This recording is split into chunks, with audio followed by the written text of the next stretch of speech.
All right, shall we sing? Official? It's official. We're started? We're started. Bum, bum, bum, bum. Doug Space 9. Bum, bum, bum. Nice. Look at you. Bum, When you're bum, bum. singing. You're getting better. Bum, Ba, ba, ba, ba, ba, bum. ba. Here we go. Oh, wait. Which button do I push? This button. That's all I There know. we go. How to do All is right. bum, Hello. bum, bum. It is Doug Space 9 time. Are you excited? I'm excited. I'm also excited. I love Doug Space 9. I love Doug Space 9 also. I haven't watched an episode of it, but Yeah. I've heard really good things. I love it. I'm on it. You're on it too. It's a great show. I'm a co-guest. You're. Yeah, we're both guests. We're both co-guests. Who's the host? No host. The audience. Is Amanda's the host. Yeah. Amanda's- Hey, what's up? Justin's here. Axon Media. Justin just came over a couple days ago and recorded a voiceover for my podcast, which is changing from Sci-Fi with Jesse Mercury officially to Space Nerds. Space Nerds, right? It's happening. It's happening this week. Justin, I edited all that last night, and it's Awesome. so good. Awesome. Thank you so much. It's so perfect. I love it so much. It really makes me laugh. I can't wait to hear it Yeah, and it's be a great part stuff. of it. Yeah.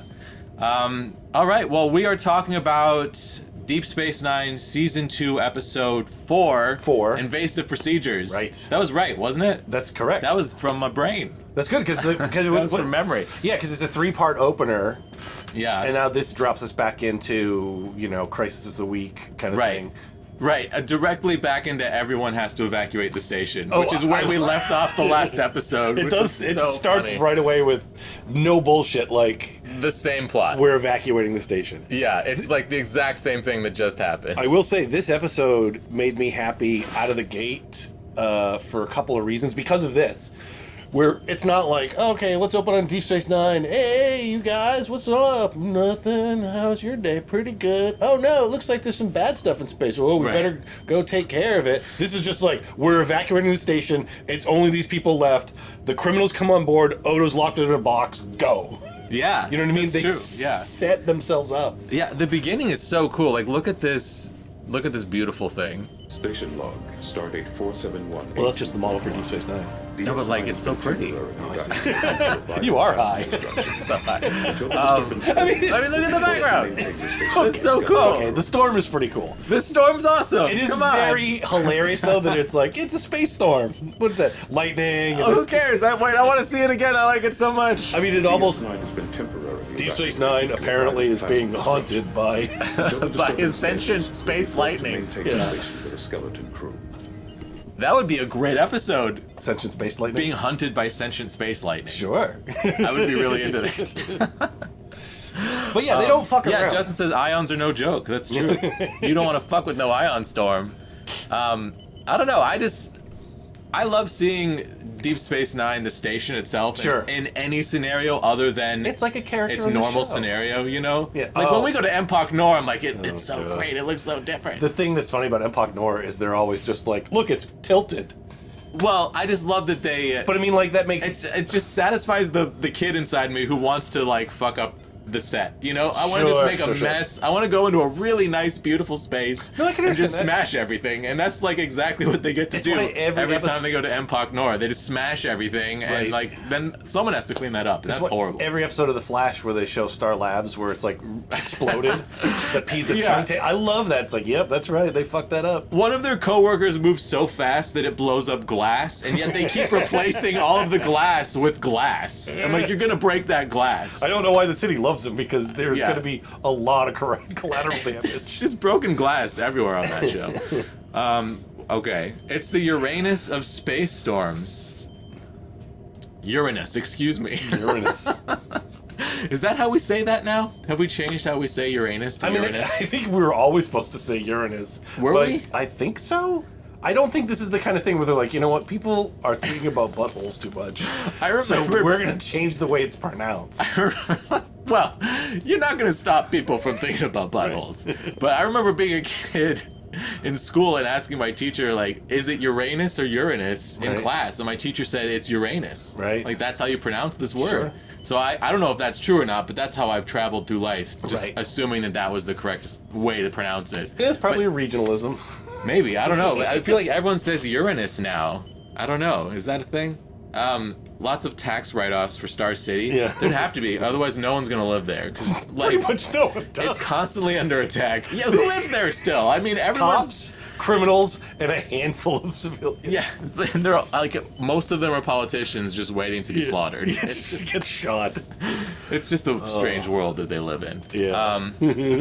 Yeah. So Speaking of strange worlds. yeah, Space Storm. So how are we holding up? I don't remember what's happening on Deep Space Nine. Yeah, well, this Let's one find out. they just clear the board immediately because this is an episode where it's important that there's no one else around. Yeah. Like, this episode doesn't make sense with there being any other people. As minimal people as possible is needed for this to work. Right. So it's kind of nice in that sense where they just don't fuck around with it. They're like, fine, everyone's off the ship. I love when they do that. Yeah. Like, remember Starship Mine? Which is funny because it's a similar on Star Trek Next Generation. There's an episode, Starship Mine, where they're cleaning the Enterprise and they get everyone off the ship except Picard, who's looking for his saddle, and then he sees that there's like some vandals who've come to like try to steal the Enterprise. Vandal Savage is trying to steal the Enterprise. That episode.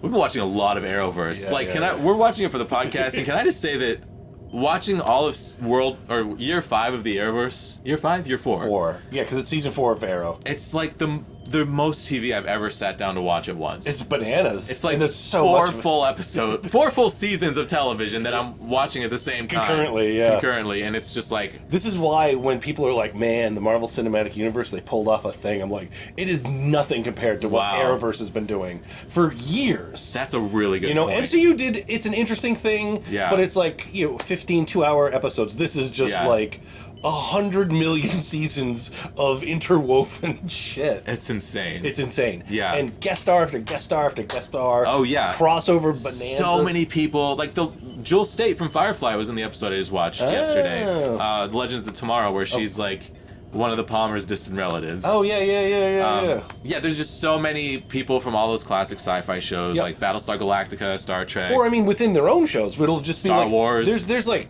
crossover episodes where it's like full-on merging of the three. But there's also just like, oh, hey, look, it's Cisco. How's it going, buddy? Like, just casually popping in. Yeah, totally. Felicity Smoke has dated one person Cisco is show. in Cisco Ramon, not Captain Cisco. Because that would also be very exciting if Captain Cisco just like walked into Central City Police Station or something. If that happens, I'll freak out. Because it could happen in this universe, you know. Yeah. Anyway, this is not the CW Arrowverse podcast. But I'm almost done with year 4. Doug and I are going to do a podcast when I finish year 4, and he's already finished it. So we can't really talk about it yet. Right, we have to wait because I'm almost there. Yeah, I got a couple more flashes to watch. Yeah. Oh, you are? Okay, a couple more still. Well, because that's why I was checking with you if you wanted to do that today. I was gonna. Oh, you could have gotten there. I could have plowed through. Yeah. I see. I'm not close enough yet. I've got like... Got more. 8 to 10 episodes left. But yeah, no worries. Yeah, all the shows in year 4. So it's Flash, Arrow, Legends of Tomorrow, and Supergirl. Right. Legends of Tomorrow and Supergirl both sharing their first season. Right. Flash on season 2 and Arrow on season 4. Yep, and it's the yeah, that's right. CBS instance of Supergirl, so it's less merged in, and then they push Supergirl to CW afterwards. That's in season 2. Okay. I think so. Yeah. I was going to ask you that, but yeah, we'll talk about this later. Are you sure you don't want to do it? I'm trying so hard to stay on topic today. Your own podcast is like a Jesse verse, where it's just like guest starring on Doug Space 9, the Arrowverse podcast. Yeah.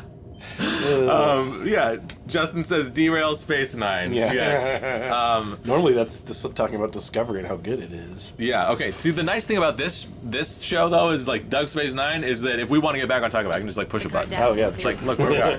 Just in case it doesn't, I've got the Orinoco prepped and ready at Pad C. Any word from Chief O'Brien? He and Odo checked in about an hour ago. They sealed off the airlocks in the upper and lower pylons. We're moving on to the docking ring. Oh my god, this reminds me what I was talking about with Starship Mine. Oh, right.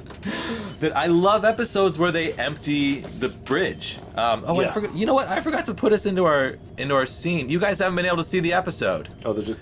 I'm dumb. Are they hearing it? I'm stoned. That's the You problem. are a little stoned. I think they were hearing it. Is this the one-to-one? No. I'll take a little one-to-one. All right. Maybe you'll make more sense to me when I'm stoned. Our little pharmacy of marijuana products down here. Okay, so I love when they empty out the ship, and they did that on Starship Mine, and I love that they're doing that in Deep Space Nine now on this show. And just like all the business of getting everyone off the station, I find so interesting. Yep, they do. There's so much set up here. They get everyone off the station. They've got Quark clearly up to shenanigans that gets discovered immediately. I mean, in the first 4 or 5 minutes of this episode, everything is meditating Quark. Yeah, Quark, like... Here, I'm just going to turn this down up. We can talk over this. We'll never get anywhere if I don't push play on this thing. Right. Yeah, Quark is like in the airlock pretending to miss his brother. Right. You know? I love this shit. Yeah, it's good. I mean, it's this is like when Deep Space Nine is cute in a way that's not gross. Yeah. or obnoxious. I just love that they do this so many times. Like, Quark is always doing something suspicious, and he always has a good reason for it, and you always know that that's not why. Right. But then the thing that he's doing is, like, not quite bad enough to get him kicked off. Right. Like, forever. Yeah. Except for a couple episodes where they really focus on that. But they should. But he just gets away with this constantly, and I love it. It's so good. I never Quark get sick of it. Is the person who primarily benefits from this being a episodic show, not a serialized show. Sure. O'Brien He'd be in jail a lot. suffers the most for it being an episodic show. Yeah, totally. If it was serialized, people were like, O'Brien he needs to go to the hospital. Like, he needs some like mental break, and he would start to go crazy, I think. Totally. In my Fantasy Dark reboot of Deep Space Nine, Quark is a much more like, is he or isn't he? You know what I mean? Like, much more ambiguous about being like where his morals are. Right. So we just saw. I'm going to pause right there. Sure. We just saw the his little doohickey. I'm going to pause it as we're talking about him doing nefarious things. There's the nefarious thing. More like Garrick, Justin says. You would have Quark more like Garrick, you think? No, I mean, because even Garrick is more of like, I don't know where he comes down, but it's not. It doesn't have even Garrick isn't that dark. You know, I feel like, but none of Deep Space Nine is particularly dark with recurring characters. But you could make a version of Quark where it was like, I think he's just basically evil, but they just can't do anything. In my head, Garrick is really dark, but I think you're right that they don't show that. Right. They just kind of imply that, and then in my own imagination, I filled in like, what does it mean that he was spoilers. What does it mean that he was like a member of the Obsidian Order? Obsidian Order, Obsidian right? Order, yeah. Like, what sort of atrocities did he commit? Probably like really dark, really awful things, I think and that's like the weight of what he carries, and that's why he's a dark character. But he's a dark history, but he's not dark on the show, except for to the same degree that Cisco is. You know, does morally ambiguous things. Yeah, I wonder who's worse, actually. That's interesting, because I've always thought of Garrick as being much worse, but I don't know. Cisco poisoned the whole planet during Deep Space Nine. Cisco does some dark shit, you know? But we'll get there. I'm really excited for that point, because we are going to debate the fuck out of those morals, you know what I mean? This is why people shit all over the Tuvix episode, but it's continually being talked about. In Star Trek in terms of moral debates, you know, and that's interesting. Yeah, totally. Hey, what's up, Matt? Good to see you.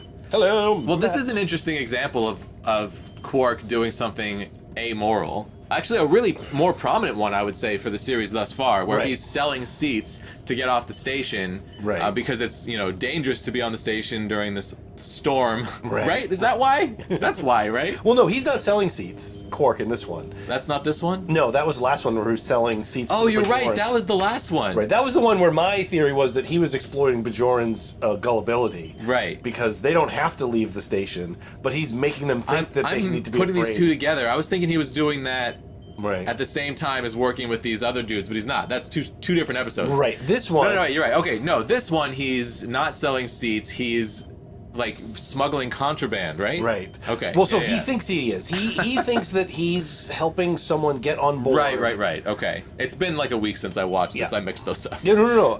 Because I can't quite figure out, because they're willing to take these people on. So we're getting ahead a little bit, but eventually a ship shows up in the storm with two Klingons and then Trill and that other lady.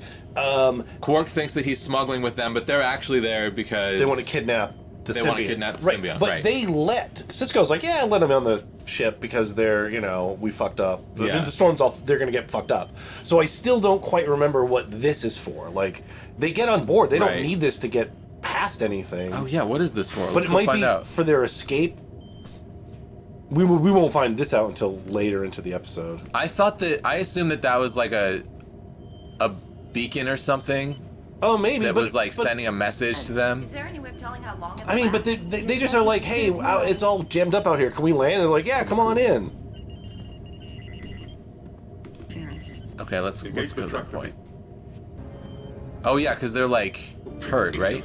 Yeah, and they just take over the ship. Like they get towed in. The Yeah. D69 is bringing them on board. I feel like this device comes up later, and I just don't remember what it is they do with it. Okay. Damn, I thought that I'd seen this like recently enough to remember all the details. But Right. I don't think I have. Like a week is too long. It's all gone. Yeah, but that's just like a MacGuffin in the sense Yeah. of like, oh, this is a thing that Quark is setting up that comes out later. Yeah, like the I'm main trying to thing is remember that exactly what happens, and I feel very unprepared. they come on the ship and then they just take over. You know, where are we at? Did now? notifications not go out? They should have. Did you hit enter on that? Yeah, I mean we're live, and yeah, every once in a while, YouTube does not send out notifications on things. But if you did not get a notification, you can change your subscription bell so that to all instead of customized. Because if you have it on customized, it might not have sent it out. Hey, what's up? Super Hamster Gaming. This is the one where they try to steal Dax. Yeah. Dax jacked. Yeah. So, okay, so what is Quark guilty of in this? That's what I was trying to get at. Like, he's only guilty of trying to smuggle stuff, right? He's trying to, like, smuggle contraband. That's what he thinks he's doing. He thinks he's smuggling contraband, right? Right. And I don't quite remember. There's something. There's got to be. This episode is pretty carefully set up. Yeah. So there's some, and it might find it. be related to their escape. Okay. You know what I mean? Like it may not come up now. Let's remind ourselves what Quark did, because, like, they get on board. He puts a security thing in. All right. Well, I'm just gonna look because we can't ping pong through the episode. What the hell do you think you're doing? No questions. This is a nice way to show your gratitude. We just saved your lives out there. You see, the ever. Yeah, they just come in with guns Right. and take over. In case you haven't Tuvok comes in. Right, that's the other thing that's funny with Starship Mine is that Tuvok was in that one too. The The actor who plays Tuvok. Tim Tim Russ, yeah. Who aren't worthy of the name Klingon. He makes a good Klingon though. Real. The comm badge. Yeah, they take Odo's comm badge. Shapeshifter. Come on. What are you waiting for? And this is just the writers saying like, well, Oh yeah, they put Odo in the Ghostbusters case. because if Odo was around during this, like they wouldn't be able to pull this off. I think Odo's Right. too powerful. Right. The characters know that, and the writers know that, so they've got to lock him in a box. I like that. I I do think too. it's like such a literal thing, because like, you know, writers would talk about putting a character in the box. Yeah. As far as like keeping them out of the episode. Yeah, yeah. And it's so funny that they literally just do that to Odo. And it becomes the point of redemption for Quark to a Right. degree, where he can Yeah. open the lock that no one else can open. That's that thing I'm like obsessing over Quark's arc in this episode for some reason right now, because like basically he like kind of mildly sells out the crew, but then he saves the He day. saves them, right? So then he has no repercussions, and it kind of feels like it makes sense in world that he'd have no repercussions. You know what I mean? I don't think so. See, I don't think so? Well, it does in this show. They just hit the giant reset button at the end of it. Right. But it feels like it should. This feels like, I mean, even Kira says something. He's gone too far this time. Right. Yeah. This is one of those episodes where he does go a little too far. Yeah, for sure. He benefits from the non-serialization of Yeah. Deep Space Nine.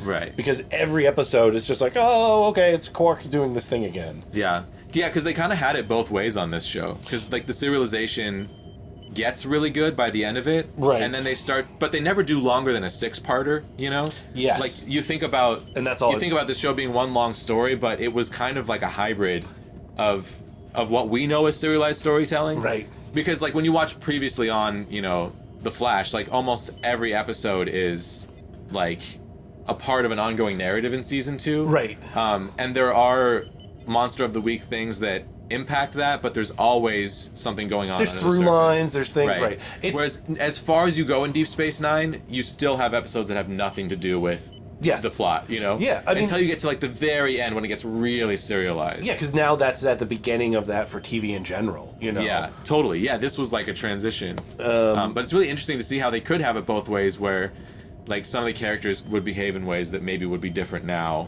you Yes. Yeah, because it's too... Again, O'Brien gets the shit kicked out of him in so many ways that never Right. gets talked about or addressed because of that. You know, Right, totally. Yeah, whereas on a more like on the 100, they never stop talking about their trauma. Right, Which right, is right, I right. love that about that show. Yeah, and like, every character remembers every trauma they've ever had. Yeah. And they bring it up all the time. And then sometimes even just snarky asides. What's up, Italki? Good to see Someone's ya. about to pull some bullshit. They're like, why should we trust this person and Yeah. their bullshit? Yeah, it's funny, but this is like so much more serialized than Star Trek has been. Oh, absolutely. Up to this point, Yeah. that like I still think of this as a very serialized show. Yeah, it's real close. I mean, it's getting the... And we'll see though, because we haven't really gotten to that point yet on this rewatch.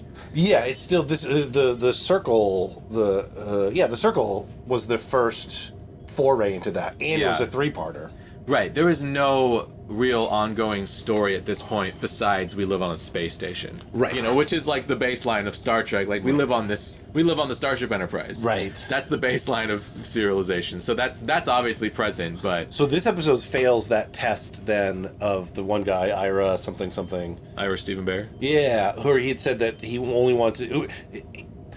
He preferred stories that could only be told on Deep Space Nine. That if it could be something that was a TNG story, then Right. it was less interesting. This Right. could 100% be a TNG story.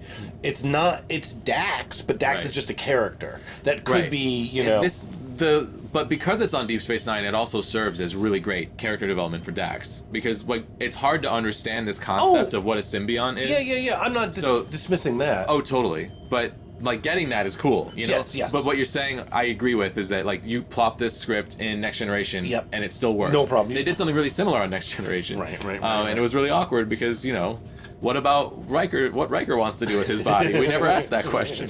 But anyway, but yeah, it's interesting because rewatching this now, I'm trying to kind of question my own memory of the show and my own assumptions about the show. Of Deep Space Nine? Yeah, and my memory and assumption about Deep Space Nine is that it's very serialized, but like so far it really hasn't been. Right, I think it stays not serialized for longer than you think. Yeah. That what feels like serialization is just familiarity with characters as time goes on. Right. You know, and I and think the that's- serialization is largely to do with the Dominion War. I think that And that's so much I'd later. say like every episode that has to do with the Dominion War felt serialized to me. Yeah, Every well, single episode. because now there's a through line. Now there's a thing Right. that's happening in the Something background. where if you've never seen the show before, you need background information. Right. I think that's a good baseline. Like, what is serialized or not? You know, I think if you need background information, it is serialized. Like, Well- if you can't understand, if you can't understand the episode without it, you know what I mean? Yeah, it becomes a lot more crucial. I agree with you, but I think serialization to me is continuing. The threads are not dropped at the end of the episode. There's Yeah. consequences that get carried forward to future episodes. I you definitely know? agree. It's Yeah. an ongoing narrative. Yeah, but that's because like I don't consider Next Generation serialized, but there are There's two-parters. And there there's- are ongoing narratives in the fact that like a character will pop up 3 years later. Yeah, but that's just like a sequel. That's not even Right. You know what I yeah, mean? totally. That's- I agree. I don't think that's serialized. Right. So I think that like that's an interesting. Like, what does that mean exactly? Like, where is that exact Where's the- line? and I think that's an interesting question. Yeah, and I don't think you can answer it fully. You could probably give it a graded on a scale. Like, Yeah. Season 1 of Deep Space Nine is to me like 95% serialized. You know. Yeah, I agree. Totally. Season 2, I mean, the circle is episodic, and so that's Yeah. 100%. I mean, no, is 100% serialized. I've confused my terms. Yeah. Season 1 is 90% episodic. It's not serialized in my mind. Oh, that's what I thought you said. Did you not say that? I said it. That's I what said it backwards, right? Your eyes told me what you meant, and that's what I heard. If you didn't say that, then I missed that. And I feel like season 2 is also primarily episodic, excepting the multi-part circle. And but even the things, part of that I think is the most serialized is like we now have this arc of Bajoran intrigue. Yeah, you know, right. And I was gonna say, even the consequences of that, like Jaro never comes up again. The Right. military leaders never come up again. Right. All kinds of stuff in that episode don't ever come Right. back in a way Or- that is serialized. I guess show would. Kai Wynn in Kai Wynn specific is the thing that is she's serialized an ongoing in that thing. Yeah, situation. yeah. Like if you think about X-Files, which had Monster of the Week storytelling and then the mythology. which is a serialized story. Yeah. Like I think X-Files might even be another of those like weird hybrids of like Right. serialized and not, that this era is like really known for. Yeah. Smallville was totally that way. Yeah, because that's the same. We're saying that's the same pattern you see in the Arrowverse, where Yeah. they're fairly episodic monster of the week kind of things going on with just massive through lines. You know, Right. The through lines are much stronger. Yeah. Since day one of Arrow. Arrow is like yeah. season 1 of Arrow, I think, is like a perfectly told serialized story. Right. But I think the best that whole canon has done for me so far. Gotcha. Even like how now I've been seeing maybe like 10 seasons of this stuff now in a really brief amount of time. Season 1 of the Arrow was the one that really did It's our crossover podcast the best. now. I know it's fine. But yeah, and like it's gonna be fun to watch Deep Space Nine slide into that Right. over time, because it will. And this episode is so episodic. It is so episodic. This Yeah. could occur almost anywhere in the Deep Space Nine timeline except after Jadzia dies. You know what I mean? Like she can't. Yeah, I got distracted by Oh. Justin's funny comment. Oh, what's this funny comment? By the way, I love that included thoughts and prayers characters in your spec script show. Yeah, we should talk about that. Doug just had a. Well, should we talk about that here or on the Let's save it for the nerd chat. Arrowverse? Yeah, the yeah. Arrowverse It ties in better with the Arrow podcast. chat. It does. Yeah, we're gonna talk about it there. Okay. Yeah, Doug had a performance that was great recently. So Jadzia, this story about her, this could happen to her anywhere in the Deep Space Nine history, is what I'm saying. Yeah. Is that that's how episodic this episode Oh, is. okay. That's a good. The only breaking point is when she gets killed, so it couldn't happen then. It'd be fun to make rules for what makes something episodic. I think that like It's pornography. You'll know it when you see it. yeah, totally. But just for like to apply a theory to it, just Sure. for fun. Oh, Not it's- because it means anything, but because it's enjoyable. Well, it's also like ranking it. Like how much does this tie into the mythology? Like how serialized is this Yeah, episode? so We could give it a number at the end. That could be our new thing. It's a new we vote ranking. on. Because it does feel more like the X-Files mythology thing versus Yeah. being truly serialized. I agree. They get to true serialization at the end when they have those big, like, 6-parters, Yeah. But like I remember my last rewatch feeling like they didn't get to true serialization until the very end, Right. and I was shocked because I thought it was like season 3. But they have, it's like, not. there's- There's serialized stuff that starts really strong in season 3, Right. But it's not a serialized show, Right. They have silos. They have Dominion War mythology. They have Bajoran political mythology. Yeah. They have weird Ferengi bullshit mythology. Those are Yeah. those are the little islands of mythology that they do ongoing episodes of. Yeah. I will say that at a certain point it does feel like a switch is flipped, and it feels more like day-to-day life instead of like a show where you see something that happens once a week. Yeah, if that yeah. makes sense. Yeah, we'll which get- I think is a step much closer to full serialization. And if we do our grades, you'll see it,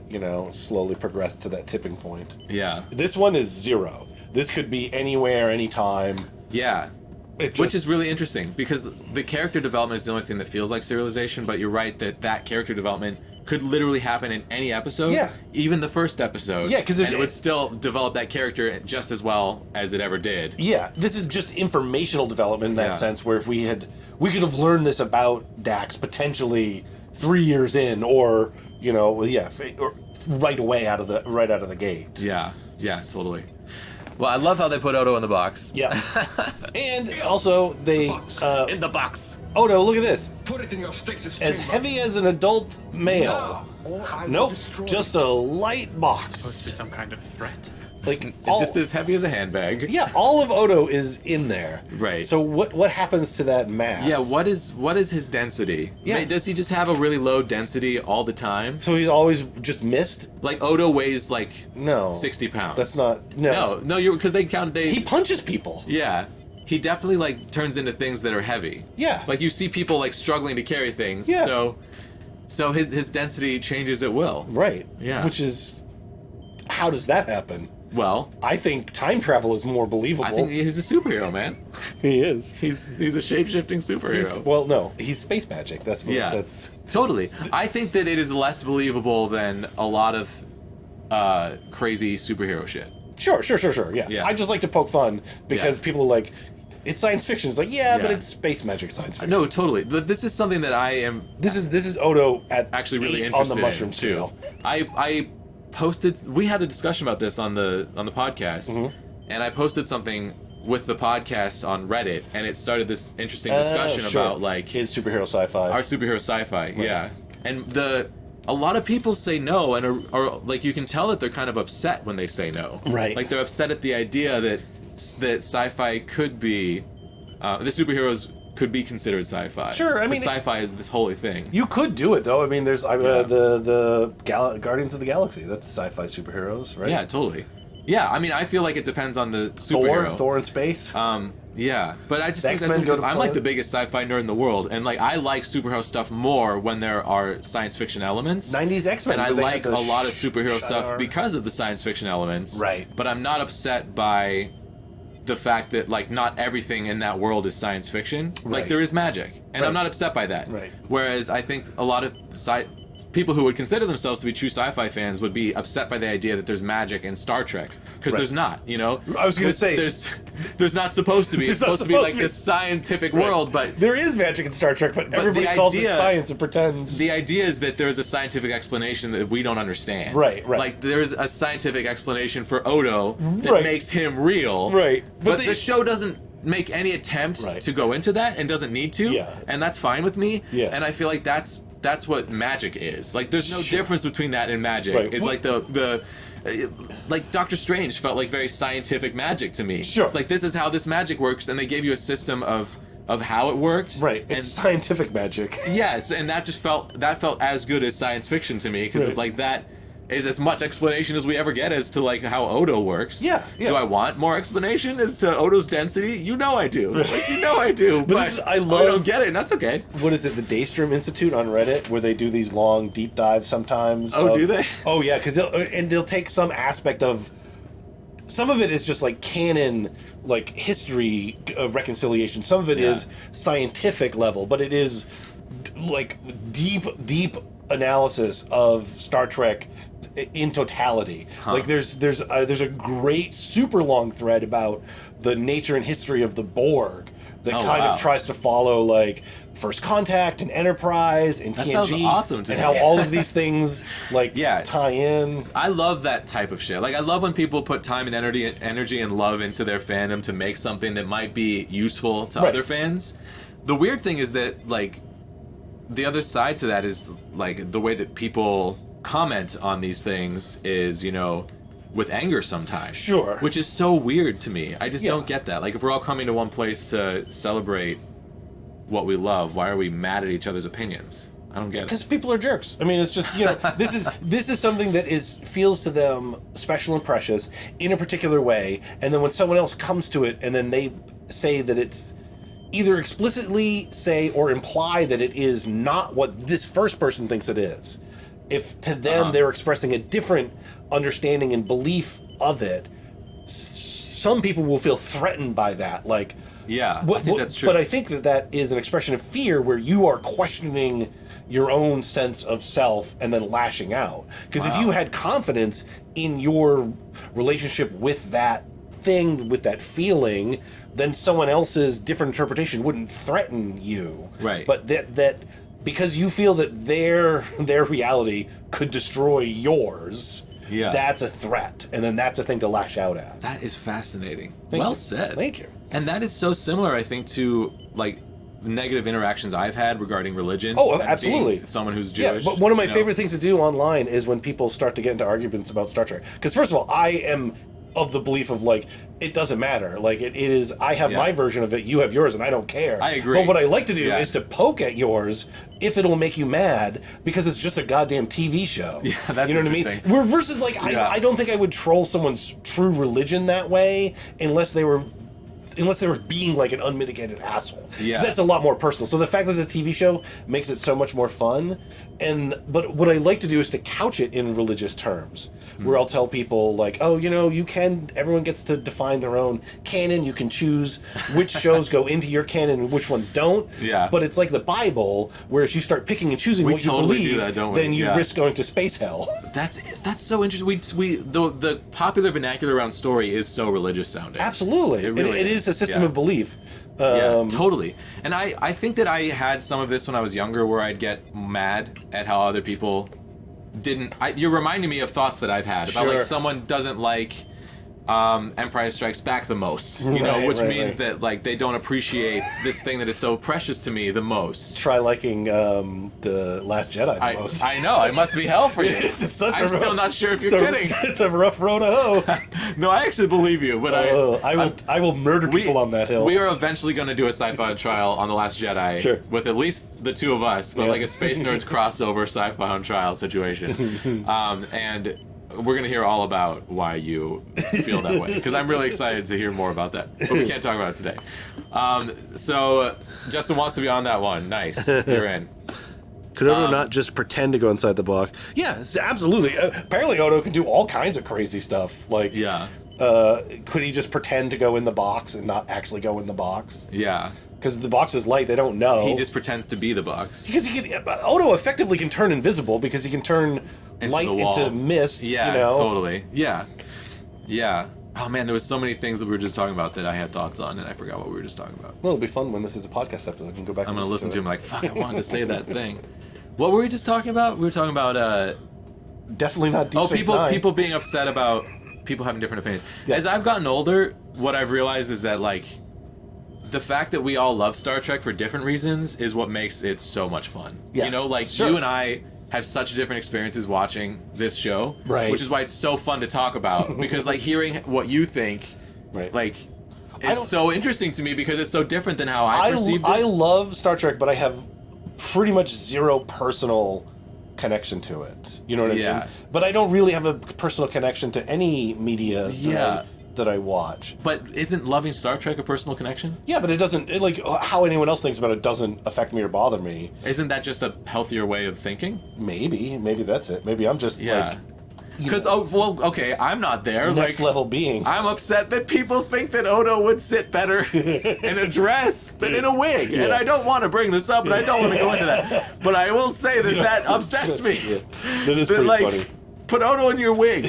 Put him in your wig. You have a wig in your hands. Put Odo in the wig. That's all I'm saying. Yeah. If he doesn't work in the wig, then you can catch him in your dress. See, and and this then is you a- can go from there, but he's portable in the wig. You know, it's much safer. If you move, then he falls out. You made me talk about it, Doug. I didn't want to talk about it. Because you're so passionate about it, that makes it fun to get on the other side of the opinion. And I love it because I know it's stupid. Like I know that it doesn't matter, and I'm not actually upset. I'm like upset in a way that's extremely fun for me. Right, but I'm not right. like offended by it, and I Right. wouldn't like post like words of hate to someone for saying that it's the dress. It was- on like I wouldn't start a flame war over it. You know. It was like poking you about Discovery. You and people like you Yeah. who are like, this is sure. not Star Trek. That's a It's really like- good point. Right. Yeah. Well, yeah. I mean, you can choose to ignore certain books of the Bible, but you're going to go to space hell, so you have to accept Yeah. Star Trek fully into your heart and allow it to work its ways. Right. Well, into okay. healing In you. my opinion, Discovery season 1 had content I got you to discuss. that was morally questionable. No. And I don't think that it's unfair. Like Murder Tuvix, questionable. Sure, exactly, yeah. And I don't think that it's unfair. Like gas a whole planet.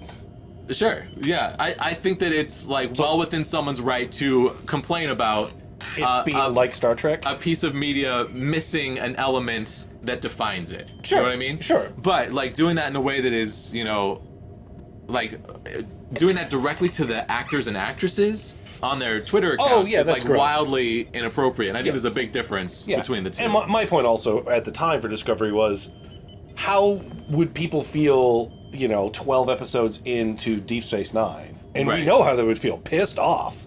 People hated Deep Space Nine. They were angry about it. Yeah. And I think a lot of those people may have come around probably to Deep Space Nine is either okay / my favorite of Star Trek. Yeah, and that's 'Cause it that's was an given interesting a point, chance. because I will admit that like as a kid when I first watched Deep Space Nine, I didn't like it enough that I didn't continue to watch it. Right. I came back to it as a teenager, Right. like 14 years old, and got obsessed with it. And I was like, wow, this is crazy good. I was just too young when this came out. And if we had But I was like, what? Okay, let's see. What year did this come out? 90 91? something? 4? 91? I don't know. I think it was 91. Could probably look it up. I was like 7, dude. I was yeah, like it's too 7 young. years old. Yeah. Yeah, that's too young for Deep Space Nine. But I was a bright 7-year-old, you know? My point and being I that- was like really into Star Trek, and I Right. remember vividly being I was bright enough to be vividly into Star Trek and have Deep Space Nine come around and not satisfy that itch. Sure. And put it down. But I did not think that it was like morally questionable. I did not think it was like, you know, shitting on the history of Star Trek or anything like that. I'm laughing because I'm just thinking, you're right, Jesse. Your opinion of Discovery was like that of a 7-year-old. That was what was making me laugh in my own head.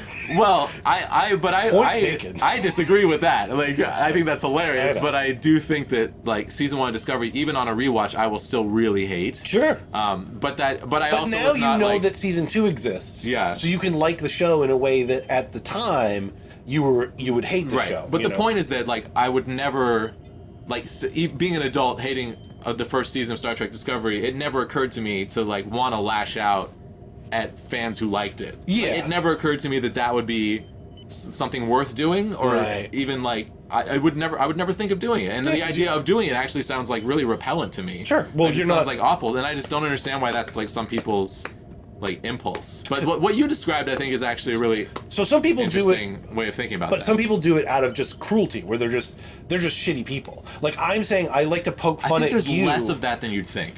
I think No, I think there's a lot of it that is centered from this wanting to just be, wanting to be shitty to people. There definitely is. Yeah, okay, I don't know if it's an even split, but it feels like there's people who are seriously mad. Okay, I think the bulk of it are people that are legitimately mad. There's a handful of people that aren't and don't care and are just poking and goading.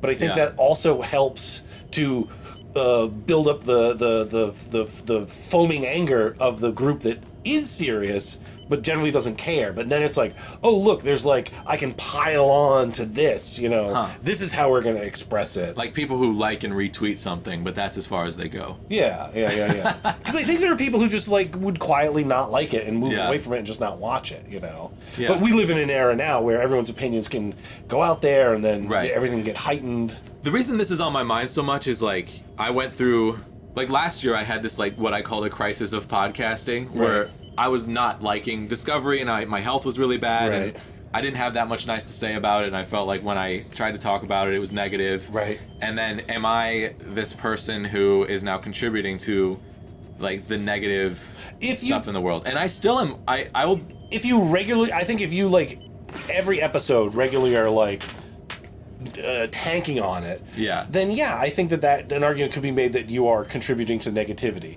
But if you're like a critic, sometimes that's your job, you know? Yeah, and I love season 2. What Yeah. I think, like, what I decided was that I just wasn't going to cover shows that I didn't like. You know what I mean? Yeah. Which is hard when you haven't seen a show before. Yeah. But that's what this came out of, was like, I know I love Deep Space Nine. I Right. know I can talk about that in a positive way. And I Because know like that- even if I don't like the episode, I can still like be positive about loving the show. Well, because we know that Deep Space Nine is garbage to start and then gets good. But I love it from the start. Like, I mean, garbage to you is still like, you know, really solid to me. Whenever, and I mean, I love Star Trek. So Yeah. when I say garbage, I just mean like TNG drags ass during the first season. But I still love it, you know. I don't know if I love it. I It's- love the morality of it. I love the imagination of it. Right. I love the performances. I love the tight uniforms. I love the Oh, music. I I can't love wait till we Q. go I just back to- fucking love Next Generation, you know. Ugh. Even in its weird years, I've always loved it. It's weird years. But but you have to remember that, I mean, if I was watching Deep Space Nine as a 7-year-old, Right. Next Generation started. No, that can't be right, because. Oh, yeah, no, that is right. Next Generation started when I was 3, I think.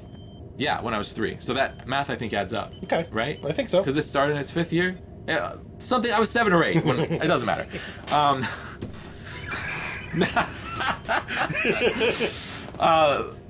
But I had been watching Star Trek: The Next Generation for as long as I can remember having thoughts. Right. You know what I mean? Sure. Like that's just the first thing that I just loved. It was like built into you. It was like Barney for other kids. You know, like that's the Right, thing right. that they just loved. This For me, it was Star Trek: Next Generation. And as I grew older, I continued to love it in new ways. And I have rewatched it as early as like like 4 years ago, ending like 2 years ago. It took me like 2 years to get through it, and that's what my podcast started with, was my Next Generation rewatch with Jeff Tapia. Right. So I've rewatched it recently and still loved it. Like, it's always going to be my favorite show, and it has kind of evolved with my life to still be enjoyable in new ways. Do I still think it's the best show ever made? No. Right. You know, I now see all of its holes and flaws, and like all the ways in which it was like sexist and racist accidentally, and you know, did bad things that it didn't intend to do, but its heart was always in the right place. And you know, it's like vision for the future is still my favorite of anything that I've ever seen. So I'm not gonna like fall out of love with that show. You know what I mean? No, I like Babylon 5's turning into beings of light living in giant robot suits. That's a much better vision of the future. That's a stretch. A million years. Give me my light body and robot suit, baby. Yeah, but like, so in that way, Star Trek is super personal to me. You know, and like I can sometimes feel precious about it because it's been this thing that has been like this constant my entire life. People are answering questions we asked. Oh man, are they? Yes. Well, Justin is like our fact checker. This might be why everyone is all about Satan in the Radiolab verse. Yeah, Flight Space 7 was Doug's show that it was like a live action Star Trek / Red Dwarf sort of. Yes. Ryan brought Red Dwarf stage show, and I was more Star Trek inspired. Yeah, it happened in Scratch Deli years ago, and Justin and I were big fans of this show. It was so good. It was so great. Thanks.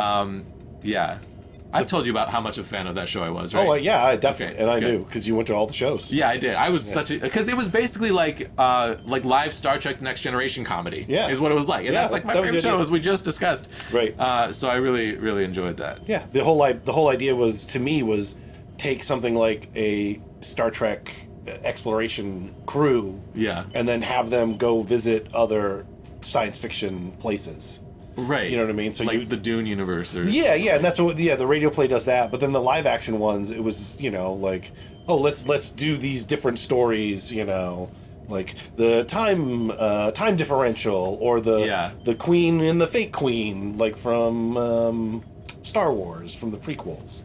Oh, like the Padme thing. Yeah. So it was just, you're just doing the tropes. Yeah, doing the tropes, hitting the tropes. Yeah. You know what's so funny is that I didn't even pick that up. I just it just felt all the tropes are done by so many people that I don't even internalize it anymore as like having been from somewhere. Right. It's like, oh, this is their version of this time travel loop. Right. You know, like I don't think of it as like, oh, this is the thing that Back to the Future. Did you ever watch started. Other Space?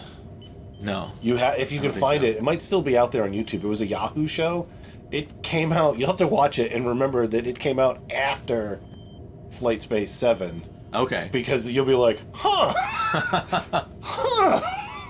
Who's in it? I don't think anybody that you would know if I said their names. Okay. And I can't remember them. Okay. But you watch it and you're like, oh, I've seen that person in this thing. I've seen that person in this other thing. Oh, wow. What? It was on Yahoo TV. And it was Paul Feig. Oh, really? Yeah, and it's I think I've heard of this. It's a sci-fi. I need to watch that. Yeah, I think it's hilarious. Maybe after we're done with the Arrowverse, we check out some other space. Oh yeah, if the Nerd Talk show needs content. Yeah, I'm basically trying to arrange my life so that the type of discussions that you and I are going to need to have can be like outside beneficial for me. Yeah. You know, it drives the content engine, baby. Basically, content creation is like, what's my favorite things to do hanging out with people, and it's talk about Star Trek, smoke dope, talk about Trek. Yeah. Like, what's the most fun way to spend an afternoon? It's this. Yeah, Like, this is so fun. And then if I can, if I can do that for a living someday, that's great. And if not, I can just do it for fun now. You're still getting high talking about Star Trek. Yeah, it's great. So I'm having a blast either way. That's my life philosophy. So Odo's in that purse. Odo's in the purse. I see. Yeah, because Odo would be too much of a threat. Love the jacket that Tim Russ is wearing as a Klingon, though. It's just nice music. Putting Odo in the morgue. Bashir thinks that's the morgue, isn't it? It's stasis, but yeah. Is it stasis? Yeah. We're still not getting a response. Which means stasis is also the morgue, right? Because they put bodies in it's the morgue where you could maybe wake people up later. Like when they identify bodies, aren't that where they come from? It's probably multi-purpose. Okay, so we're on the bridge, or ops, excuse me. Ops. Pardon me. We're on ops, and we have what's his name? Something Glover, John Glover, the guest star in the back in the middle. Who's fantastic. Fantastic, and he plays Lex Luthor's dad in Smallville, and he gives one of those like insane performances that just defines that show to me. Where his performance, I think it's Lionel Luthor. I think that's his name. They love the L's. That It's family. been a while since I watched House this. of L. But I do remember very specifically. That's the other house. that's why Lex Luthor hates Superman. Jor-El. I'm Because the he's L. like, we were the House of L, all right? We are the House of L. That's what we've been calling ourselves for years. And then you show up and you say you're the House of L, and you have a fucking logo and everything, and everyone thinks that you're the House of L, and it's not fair. Lionel. And that's why he hates him. That's what it all started as. Lena. You actually, that is the actual story of Smallville. Because you don't know that because you haven't seen Yeah, I it haven't yet. seen it, yeah. Lana Lang, Lois Lane.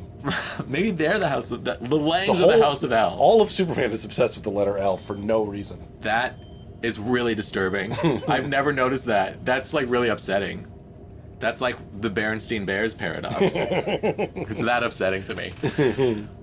So yeah, this guy's great in this episode because he is a Trill who is, I don't want to say a failure, but he was rejected from getting a symbiont.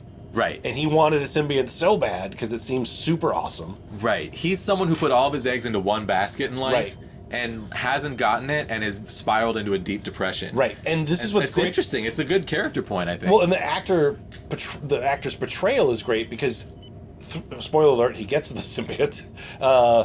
Until he does, he's very timid and meek, and he sells it really well. He seems like sort of like an awkward, I don't want to hurt anybody, we're just doing a thing, everyone. Try to be cool, please. Then he gets his symbiote, all of a sudden he's just big dick energy. Hey, Ben, how's it going? All right, guess what? I got my symbiote. I'm going to split through the wormhole, smell you assholes later. You know, it's like the guy that character always wanted to be. It's like he had this like persona on lock for when he felt confidence.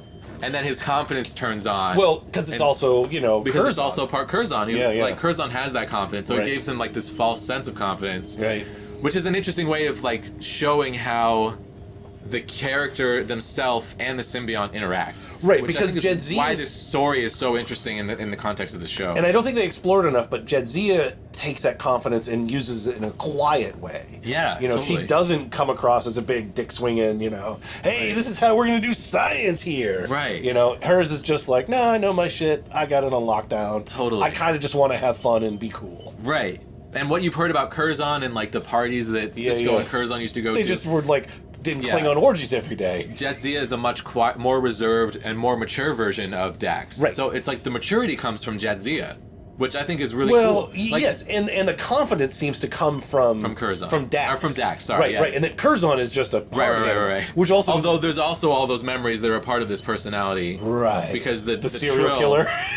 Right, yeah. This opens the door to... Although I didn't like that episode. Well, I mean, we'll see this time. Dax's history, the symbiont's history, this opens the door to, like, another chapter of weirdness for the Dax symbiont. Yeah, trying to find a way as writers who are writing this show, not us, obviously, as writers trying to find a way to convey to the audience, like, what does it mean to be joined? Like, like, what is a specific thing? And this episode kind of illustrates it, even, so that the viewer could even pick it up subconsciously. Yeah, I read that. There is this, like, common thread of confidence. Is your common thread of confidence? There's a common thread of confidence.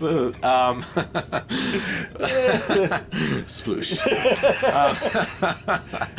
That runs through Dax, but you see it physically applied onto a character who's wildly different from Jadzia, but in some ways similar, and that kind of gives you this is how it works. A contextual understanding of what part of this personality. Because we've never seen, apart from here briefly, we didn't see Jadzia before the joining. Right. We only see Jadzia with Dax. Right, which is good, I think. But this shows it. Yeah. This shows this person going from one to the other. Also shows someone who they wouldn't have given one to, what happens when they get it, which is basically not that bad. Right. It's... So, spoilers for Season 7 of Deep Space Nine, because I really want to talk about Ezra. I've already mentioned 3 times that Jadzia dies. Yeah, we fucked it up. It's alright. No, we didn't. I mean, this is... So I thought we said at the beginning spoilers are fine. well, I feel like We spoiled much. In case anyone's watching We with talked us. about the Dominion War for like. Yeah, there's some things that can't be avoided, but I feel like you know, if we can throw a spoiler out there out of courtesy, we can try to. No. But that's just for me. You don't have. You do you. You know. We don't have. There's no will- rules. This is just like how I feel. Like so when- I'll continue to say spoilers, and you can continue to spoil things, and that's just When how life's gonna Picard be. comes out, I won't spoil that for like a week after Okay. it comes out. But then after that, Dude, I want to do like immediate Picard reactions. Yeah, well, like, I mean, it's like gonna- how would you feel about like getting together the day it's available, watching it together, and then like immediately streaming? yeah, if we can, yeah, If we can work that out, I really want to. yeah, do that. because it's usually my understanding was that they come out at night. That's the Yeah. other, we'd have to be ready to go. Yeah, I mean, if it's on at 9, if we are set up at like 8:30, we watch the episode, Right, and then you're we stream streaming from it. like 10 to 11. Yeah, I'm down for yeah, that. if that works. That's schedule. But I know your schedule's more. This is another episode of Meta Mercury, God where damn we it. talk about future projects. I have all these ideas that I am assuming that Doug will be a part of, and I don't tell him what they are. It's the thing that I have a problem with. This is my new favorite thing: is to just Yeah, just get me back on Unpause, topic. yeah. I mean, I'll get distracted by watching Deep Space Nine because it's good. Okay, so how do we feel about them getting hijacked? Like, do we buy it that these elite Starfleet officers? It doesn't matter Doesn't matter. because this is all. I know it doesn't matter, but it's fun to talk about. I'm just asking you a question. Well, my answer is okay. We're 10 minutes in. Yeah. 10 minutes into the episode, they've gotten everyone off the ship. They've gotten Odo locked in a box. They've got these people in control of everything. This is just like knocking everything down to get to the story they want to tell. Right. The story they want to tell isn't like, oh, how good are the security measures Right. on a starship, or how Sure. much. Do you think the writers did a good job getting us to that point? Well, to me, that's my question. To me, this is kind of the best way to do that, or it's a very good example of it. Yeah. Normally, I feel like we watch these shows and we're like, oh, well, what about the transporter? Couldn't that have done this kind of thing? Couldn't that have saved this thing? Mm-hmm. And that could be the issue here as well. But this almost is saying, look, we don't care. Yeah. Like, we're trying to tell the story of Dax's symbiont getting stolen. Yeah. We need it to happen in a fairly believable environment. We'll give you 10 minutes up front to just boom, boom, boom, boom. We're setting a table. Like right now, they're bringing out napkins and forks and everything, and you're like, okay, these people are setting a table. I hope this story is worthwhile. Yeah. So to me, it's either when the setup seems clumsy, you're like, what are you doing? What are you doing? That I start to get more of the like nitpicky with it. Do you know what I mean? Yeah. But when they set the table well and then have a good story, I have less of a. It doesn't even occur No, I to think me. I actually to agree with pick the you holes. completely. Yeah. I feel like that's how I feel in Right. general about storytelling. So the answer here is, yeah, it's ridiculous that 2 Klingons effectively and one lady with a gun can take over from these people. But we need it to happen so we can get to the good stuff. I actually like it. And on the nitpicky side also, like as someone who, like, I think my brain is always trying to jump into logical holes. Sure. And if it finds one, I get stuck. And then I have a problem. Yeah. And then I can't enjoy myself because I'm thinking about the thing that I forgot what was happening. Right. If I'm not enjoying myself, then I'm more likely to look for like fun flaws. Interesting. Yeah. And in something like this, like my head immediately says, they could probably take these guys right now, but they know that it might be safer to try to take them later. It's like wait and see what they want. Wait and see what they want. Yeah, right. See what's going on. You know. You don't have to be a hero. And like if they try, the measured Starfleet officer is not going to just jump into like trying to fight unless they have a reasonable And they do. reasonably good To be fair, idea that they're going to grab a phaser they out of it. do try to fight back a couple times, and they get their dicks beaten to the dirt. Yeah. Or someone gets caught. Totally.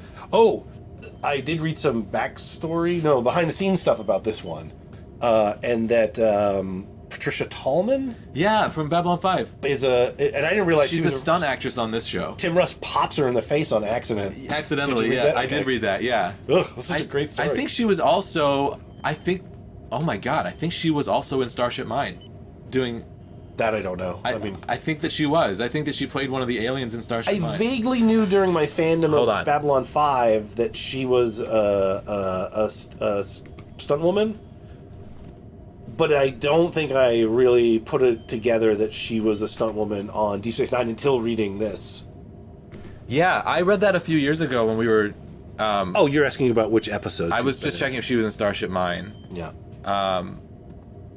Probably. She's been in a bunch. There it is, right there. Oh, yeah, she is. She does play a character, not just a background character in this one, an actual character. So, and she's in this episode also, which is so weird, because this Tim Russ was in Starship Mine also. Oh, funny. That's why this is so fucking weird. I wonder if it's a similar... And both episodes are about, like, emptying out the ship, and, like, the people being left behind having to stop robbers. It's a spiritual sequel. Yeah, although this... I guess he is a robber because he's trying to steal a... symbiont. Yeah, that's kidnapping at least. So what we were just talking about, the one place in the story where it feels to me like the logic of it did not outweigh what the storytellers were trying to do is when Julian is doing the surgery. You know, I have conflicted feelings about that, but I feel that it falls in line similar to the, like, fighting back, where Julian is like, this is my best, worst option. You know? I'm going to find that spot, because we'll never get through this if we go through it this way. Well, the whole point of this was always to jump in. Oh, also... Yeah, we can jump around. She's a great actor. Yeah, what was she in? She's so familiar. I don't know. I didn't know what any of these... He's the worst actor in this. I think... And not Julian. This is when they've faked it and they're trying to like, escape. When did they first wake her up from the surgery? This is when he gets the symbiont. Yeah. Looks like it's having a symbiont's pretty cool. Yeah. Okay, and then when did they wake her up? Because that's what... Oh, this is when we find out what Quark was up to. Yeah. Yabba. When she wakes up, the way Julian responds to her is so disturbing. He grossly touches her face again. I think this is it. Yeah, this is back to classically gross, bad Bashir. Alright, so he's just taking the symbiont away from Jadzia, put it in Robber Dude. Right. Who Lionel Luther. I hope that was his name. And Jadzia is gonna die in a couple hours. Come on. Oh wait, we don't need to watch this talking. I want to see what's... Oh, is this it? Oh, this is it. I told you to go back because I thought this was later when he was making him do that for Quark. Is this where I was? I'm already lost. Come on. I never would have known. So I love how Oh, come on, buttons. Show me life. Hold the thing against the thing. I got the blinky headband. I got the... Oh, thank God. So I think when we have this level So, like, he's in love with her, right? It's gone. Yeah. Everything went perfectly. The operation was a complete success. That is the creepiest shit ever. Yeah.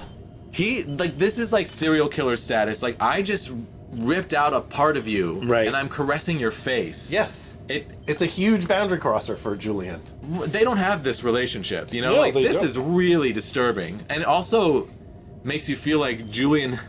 Bashir creepy face touching. This is one of the notes I wrote about this. It really makes you feel like... It's bad. Like, Julian has no sense of, like, of like not being a serial killer. I don't know. Well, what's the word? Well, now it's like psychotic all of a sudden. What it makes me think is that certain writers don't have any idea of what are professional boundaries. Yeah. Like, if the person who wrote this later on you found out was sexually harassing female staff members, I'd be like, yeah, did you not see the Bashir scene that he wrote and didn't seem to think was creepy at all? Yeah. This dude doesn't understand boundaries. It's really interesting because I really liked Bashir as a kid, but rewatching the show now, he's become my least favorite character. Well, we hated him most of season 1. Yeah. And then there was I think 1 or 2 instances where like, oh look, they're being aware of it and now they're addressing it, but it's still this was proof that he can still stumble back. And I mean, in terms of writing. Yeah. Him as a person, it's he's awful. Justin says, I think that they were thinking we need a CU and a comforting gesture. What's a CU? A close-up? Yeah. Oh, a close-up. Right. I'm assuming that's what he meant. Yeah. Yeah, the director's just like, yeah, give her a comforting gesture. So then is it the actor's choice? Or was he directed to do this? I mean, if it's his choice. Is this in the script? If it's his choice, right, then it's Alexander Siddig is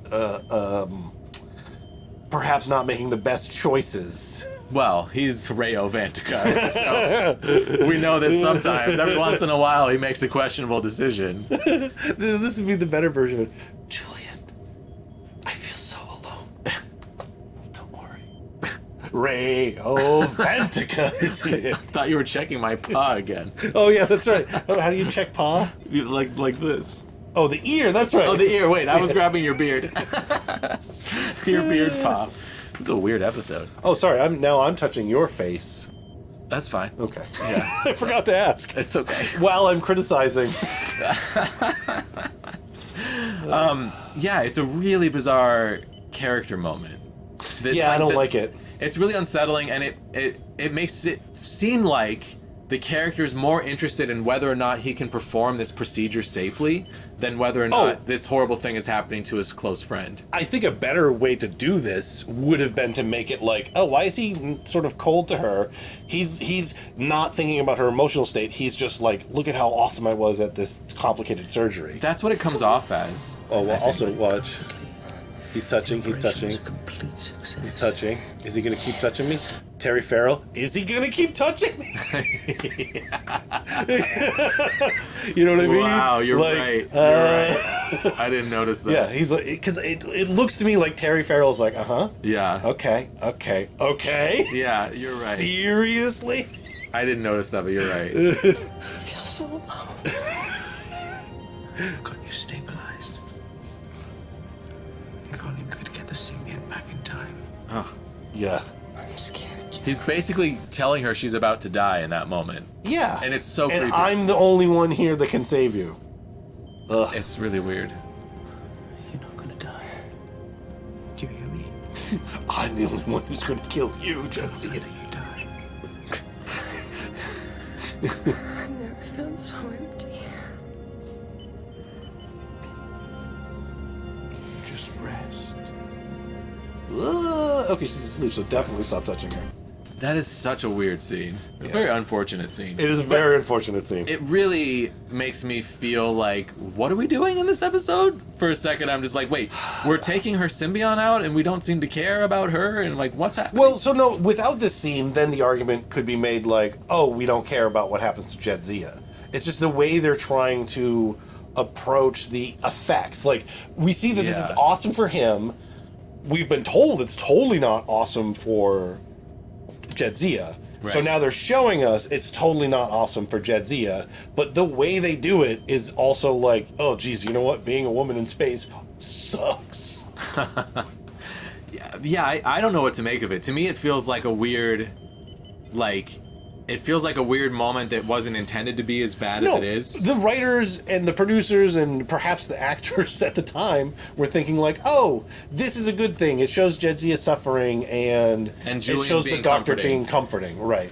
Right, but it's so not that. Like, it's so the opposite of that. right, because it's at least the writer or Julian Alexander sitting in the moment making the choice that this level of caressing, touching in this situation qualifies as being a comforting friend, where it could. When this guy who's been in love with this character for years, that we've shown has been aggressively pursuing and aggressively been pushed back all the time, right. It's hypothetically possible in the show that has not happened that they do have a form of intimate contact in their relationship.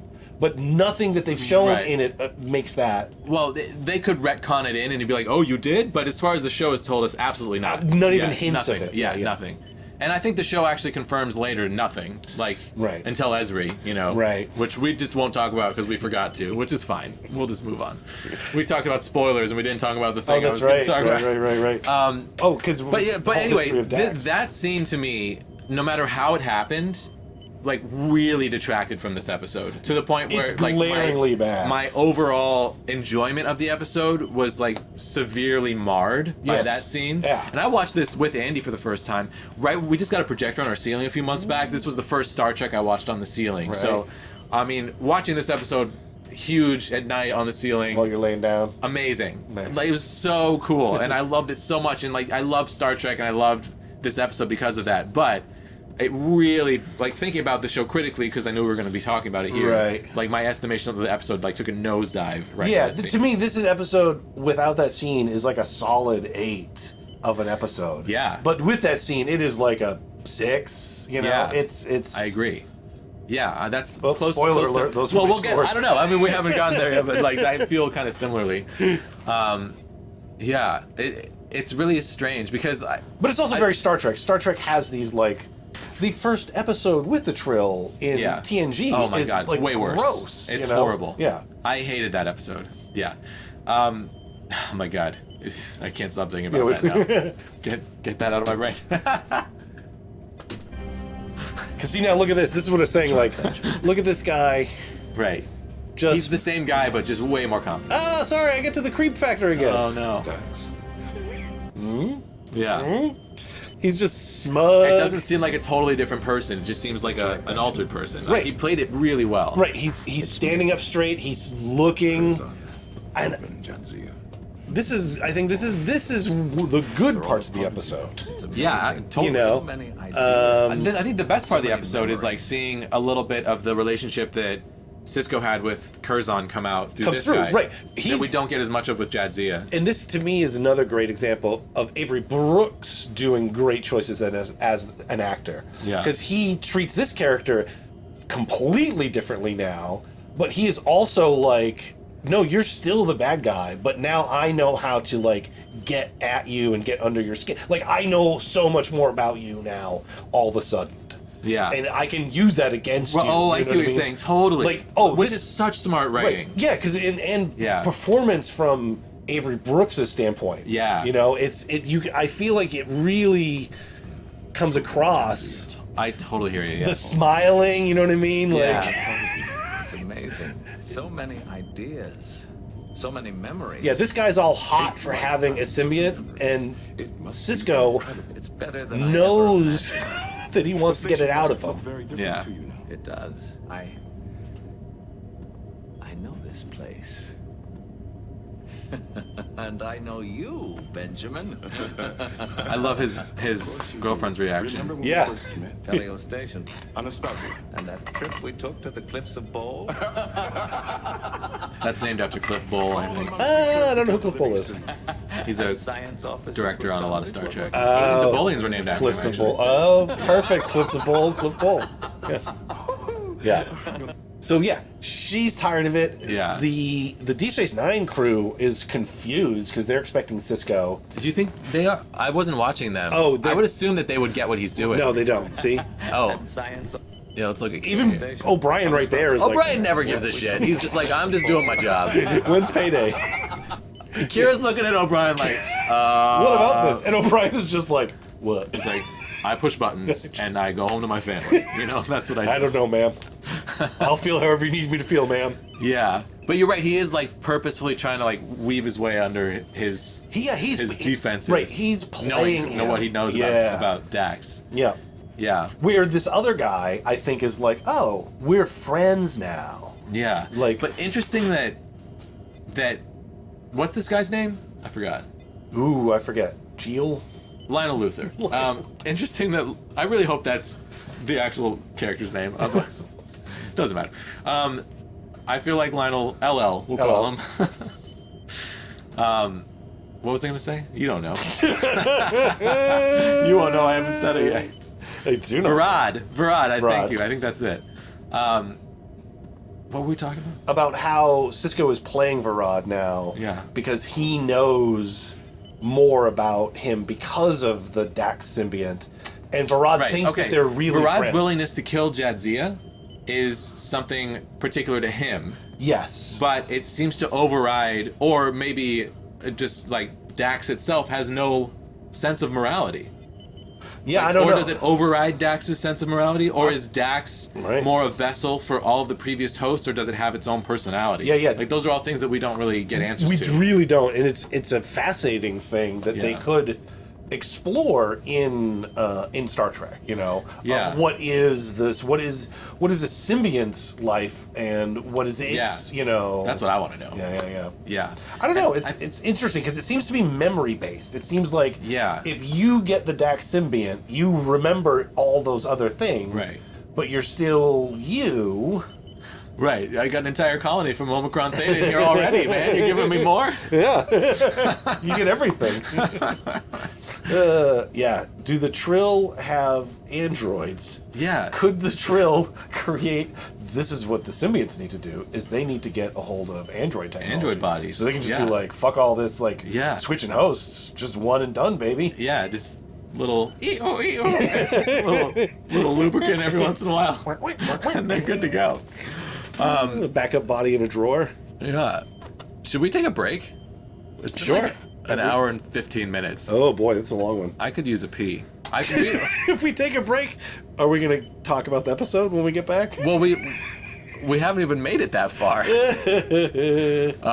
Yeah, let's take 5. All right. Bye, Justin.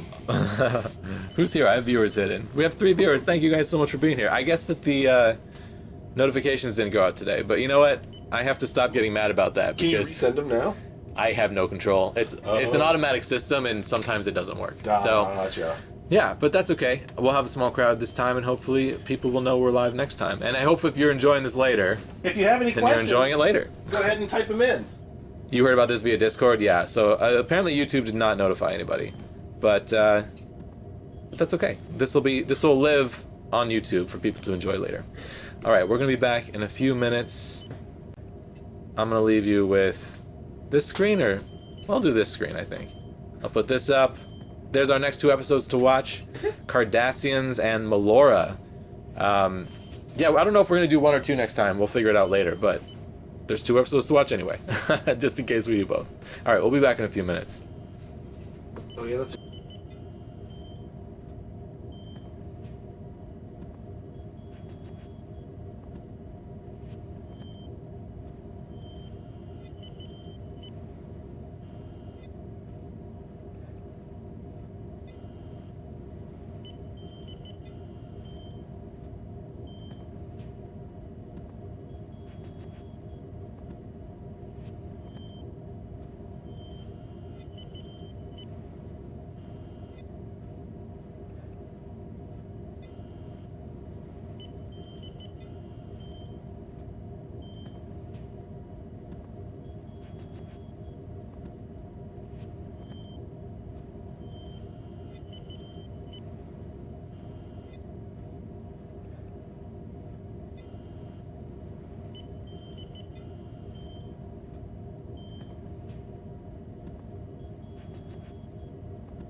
We're back. Hello. Welcome back to us. We're us again. That was a good break. It's a good break. That was a good time. Before we get back into this, I wanted to talk a little bit about Aron Eisenberg because he just passed away a couple days ago, and I was like personally really hit by that news and really upset by it. He's only 50 years old, and he just started a podcast recently called the Seventh Rule Podcast that actually is very similar to what we do. He's doing it with Sirach Lofton, who played Jake Sisko. So I don't know. Like I've met him before, and I've had a little bit of back and forth correspondence about potentially having him come on my podcast at one point. Which he did. He actually agreed to come on my podcast, but it was before his kidney surgery, and then I was never able to get in touch with him after that. And I totally understand because he was going through a lot. But he was really kind in the personal messages he sent, even though he didn't really know who I was. But I actually seemed like a genuinely, because there are some people, William Shatner, who seem like just real assholes in real life, and Aron Eisenberg seemed like a decent guy. Like treated fans nicely at conventions and that kind of thing. You know, you were friends with him on Facebook. Yeah, I was as well. I love following him on Facebook. So yeah, I met him at a Star Trek convention in SeaTac a few years back.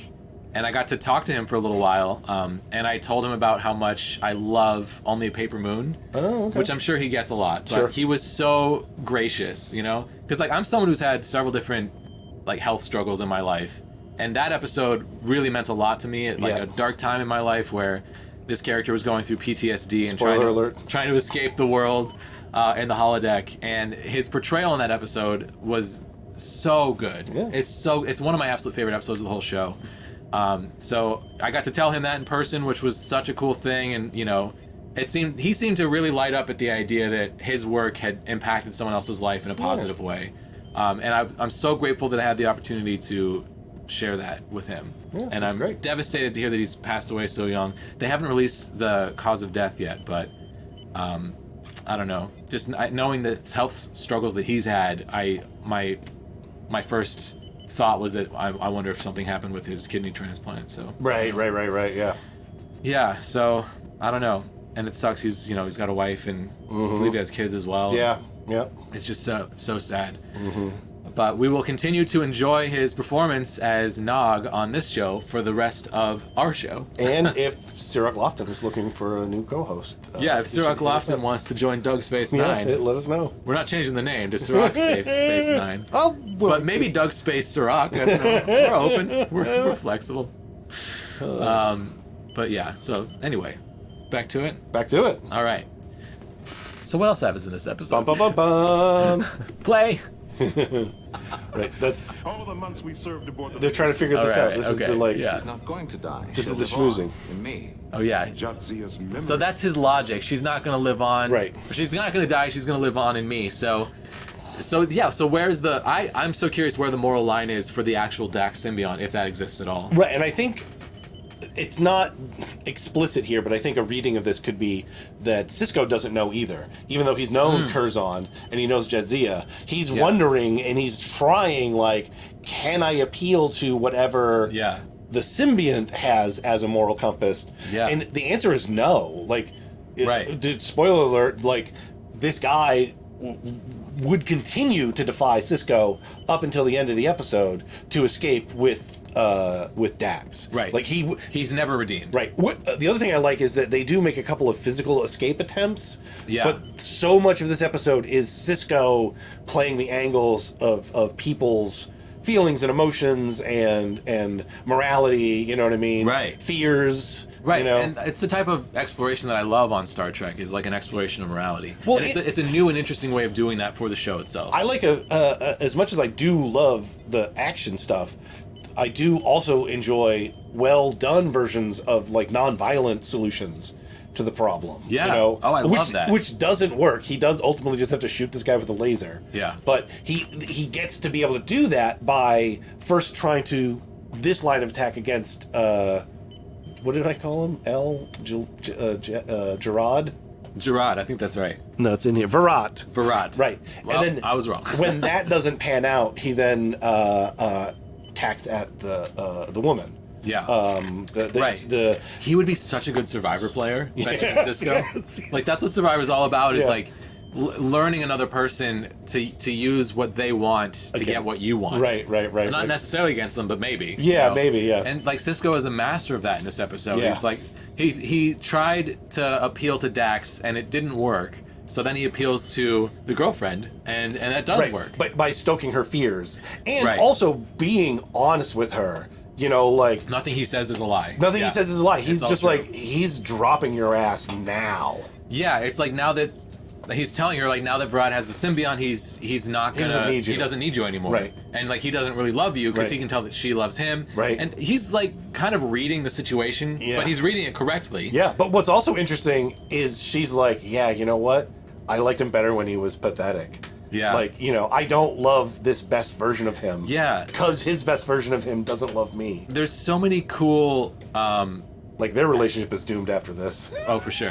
This episode has so many cool explorations of personality. Yeah. And such an interesting way of like looking at, you know, why people like each other and what are the reasons behind why they like each other and the reasons behind why they tell each other the things they tell each other. Yeah. And how that can change in an instant. Yeah. And Even though it's like this crazy sci-fi explanation as to why Right. the things that happen can happen in like someone else's life for a completely Right. different reason. Like Right. this guy Could have you know, found religion. This guy found his confidence, and all of a sudden he's a dick Right, to me. exactly, That's yeah. something that people go through. Won the lottery. Yeah. The classic version of it is the person who's struggling for, say, like fame. Sure. Gets a taste of it. Right. And then is immediately like, I'm ditching all you losers. As soon as Doug Space Nine goes viral, I'm gonna be such a dick to you. Smell you later. Yeah.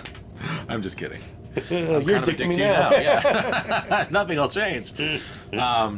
Yeah, and actually, what I really love about Doug Space Nine is that like, even if no one is watching, it's still so much fun. Yeah. And we're officially decided to include this now in the Space Nerds podcast feed. So even if this is just a podcast recording with the two of us, which we do anyway, Right. It's so much it's fun. a podcast anyway. with a smattering of an Yeah. audience. So this show is designed that no one needs to watch. That's what I'm saying. So success. It's how they get to interact with us. We've done it thanks to the YouTube notifications not working today. You know, that happens sometimes.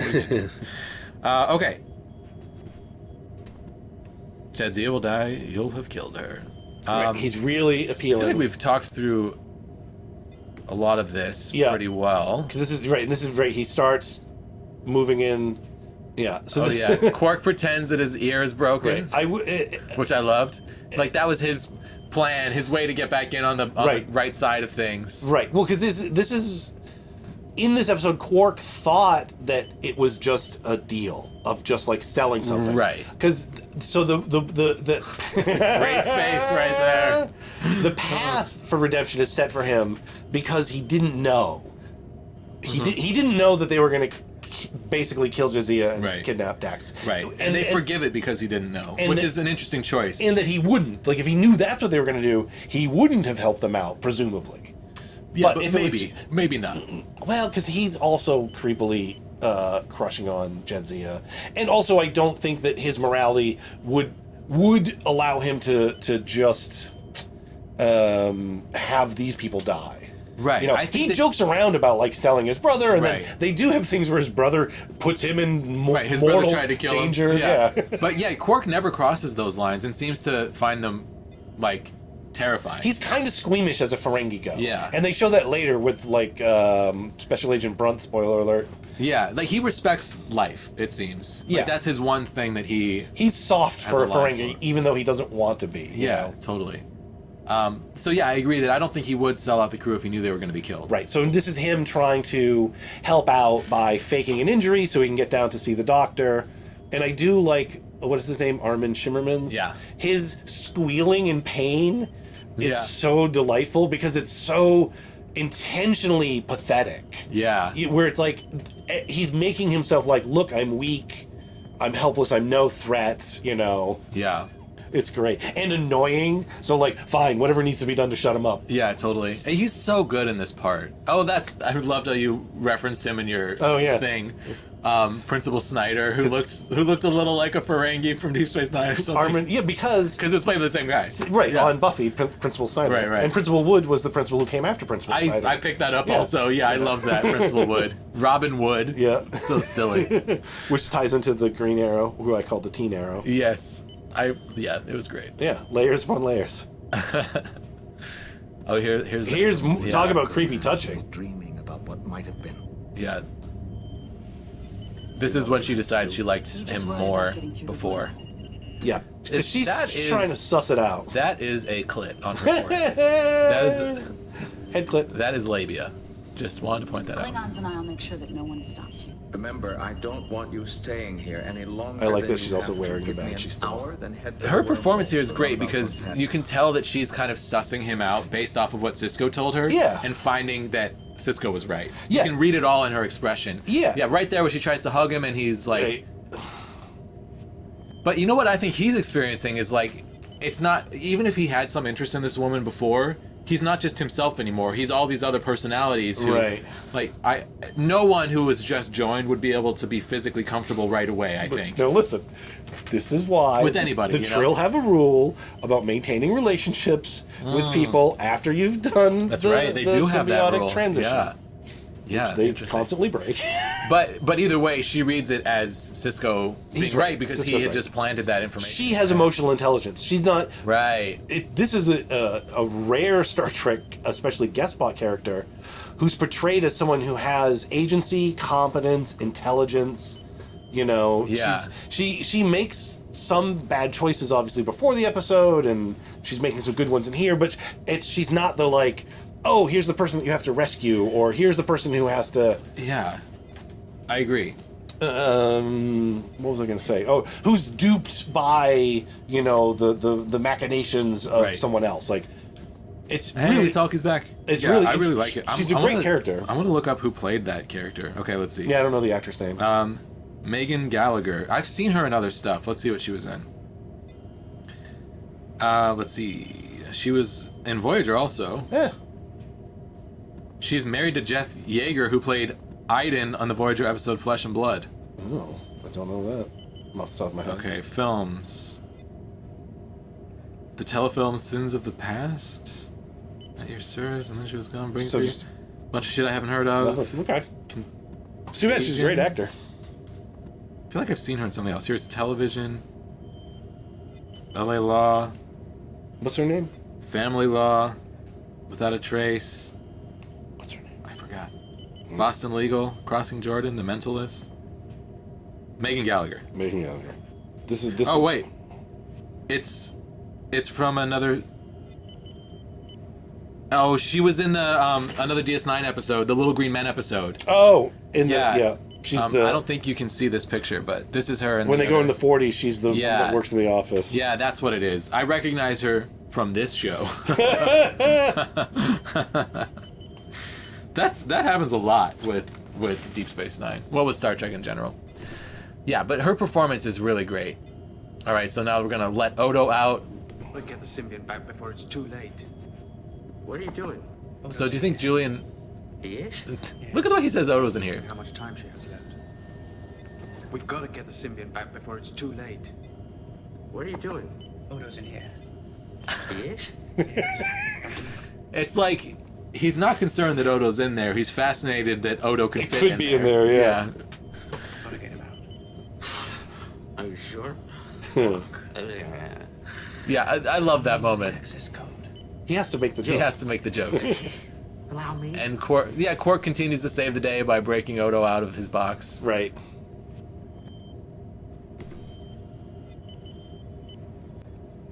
Because he's got those lobes. You can hear the buttons inside, I guess. Well, and he knows the mechanics. Standard Togorian locking mechanism. Sophisticated. But vulnerable if you know its weaknesses. Hand me that laser scalpel. And I like that the weakness is like, oh, you just cut a hole in it. Yeah.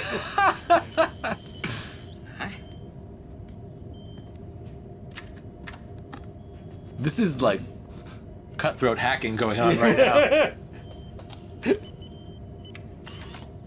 That actually looks really satisfying with the sound. I want to They I want an Odo box. put some time into that box. Yeah.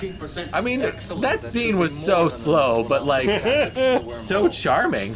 Yeah, it's decent, and again, we're setting up his redemption arc for within the episode, because we do have to reset after this, of course, and we can't let Quark be out there with this. Right. Whereas if it was a more serialized show, they wouldn't have to reset, and they could have a different. Quark would go to jail next week, you know? Yeah, there could be more consequences. Right. Oh, wait, leave it here. Right, so. Oh yes. Space magic time. But look at that. Look at what that is. Yeah, the cart. With what, luggage? Yeah. And it looks like a cup, maybe, and a purse. And a purse. She liked being a purse. And now, now it's an Odo. Did any of that stuff clatter onto the ground? No, it was all Odo. He was that whole. Yeah, he was the whole cart. That whole fucking cart. Let's see it again. That's. He's all of those things. 100%. He's that box. Organic Odo. Yeah. He's that whatever that clamp thing is on top. Yeah. That little camping lantern. Yeah. The handle with the rubber grips. That decorative the wheels. purse. All of this is Odo, who can't make a face. I'm fine with it. Insane. Wait, let's watch him pop up. Yeah! They did remember to not give him his comm badge, though. I love whenever he pops up, his shoulders are really far back. I released the docking clamps. You also got a good pause on her smile for that. Oh, yeah. She's like, I've been waiting to punch this mofo all day.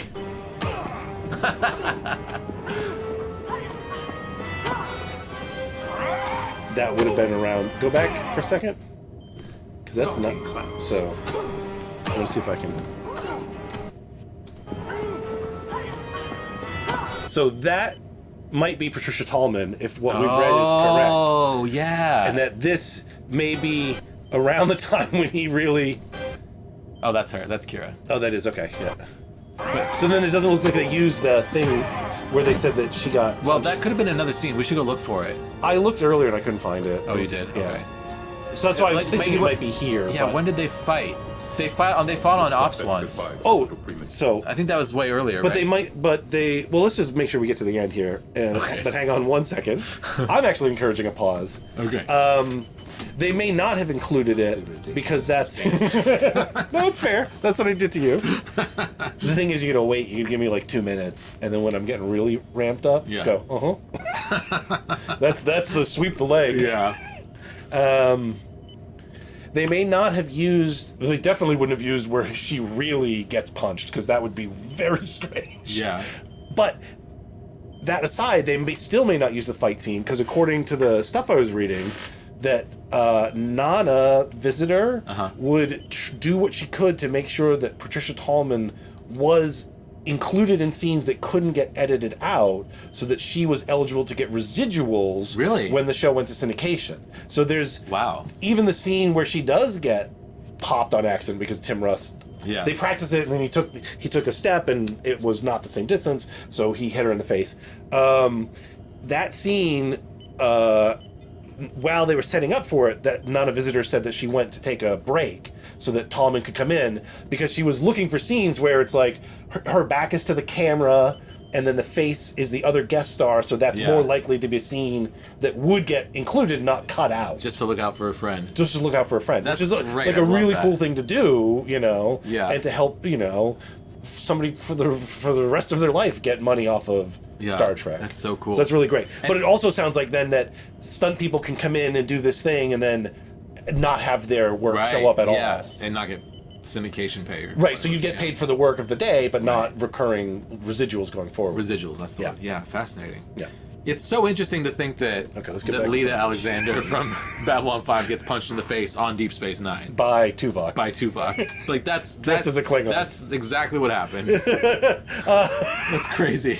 Talia from Babylon 5, pretending to be Kira on Deep Space Nine, gets punched in the face by Tuvok from Voyager, pretending to be a Klingon. Lita, not Talia, right? Lita, yes. I was like, oh my god, Talia's in this too?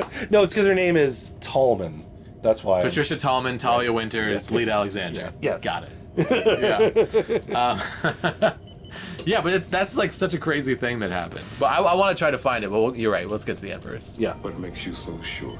Uh-oh. This is Dax you're talking to, Benjamin. Right. We So, both know that if you shoot me, even on stun, you risk killing the symbiote. Yeah, this is interesting. If I let you go, Jadzia dies. But Dax will live. and none of the What's one girl? smarmy charm is here with Cisco, because now knowledge and experience. all pretensions are gone. Yeah. You're not going to shoot me. You know that, and so do I. And see, now he's switching roles. He's trying to use their history against Cisco. Right. Yeah. It's really interesting. And the character was really intelligent before he got the symbiote. Yes. So he's like, a lot of this intelligence is Varad. Don't call me Benjamin. Don't call me Benjamin. Oh! I love it. It's so sassy. Oh, yeah. It's so sassy. Like, what a strangely sassy moment. I just love it. Like, the way he shoots him, he's even a little sassy. And I think the whole time he knows he's going to shoot this asshole. Yeah. It's not, there's not one of these like, oh God, he's right if it's on stun. He's like, no. He shows up in the airlock prepared to shoot this guy. Yeah. He's got one more, like, just give it up. Nope, okay. But this idiot doesn't know that he's going to get shot. Yeah. I love it. And you're right, this guy is smart. Varad is smart to even have been considered to potentially be a host and get rejected. I want everyone to be able to see that beautiful laser. Anyway, because they make it clear that you have to pass all these tests and right, do all these, be very competent and skilled. Right, and maybe there is some sort of like morality test because the symbionts themselves don't really carry morality. Yeah, it's something they don't explore in the show, but it really is interesting because you could, in theory, have another civilization on this planet where it's like the symbionts are handed out randomly because that's fair. Yeah. That's a lottery. Oh, that's a great story. Or there could be like a whole like I don't say evil trills, but trills that are just basically like they're the elite, immoral rulers of a subjugated society. Yeah. Who just don't care about people that have short lives. So they, are doing like these altered carbon. Yeah, Methuselahs. Yeah, you could do a Methuselah type thing with Trill. Yeah, where those are the elites. Or even just like a story about how everyone's desire to live up to becoming joined because that's like this revered thing. Right. Everyone's trying to live like this perfect life to do that, and the pressure of that is causing people to have like. Yeah, trauma, anxieties, and anxieties and all that like stuff. It's a bunch of this guy. Right, yeah, like this guy makes me think like, what if this is how a lot of people feel on Trill? And it must be something that happens. People must get kidnapped.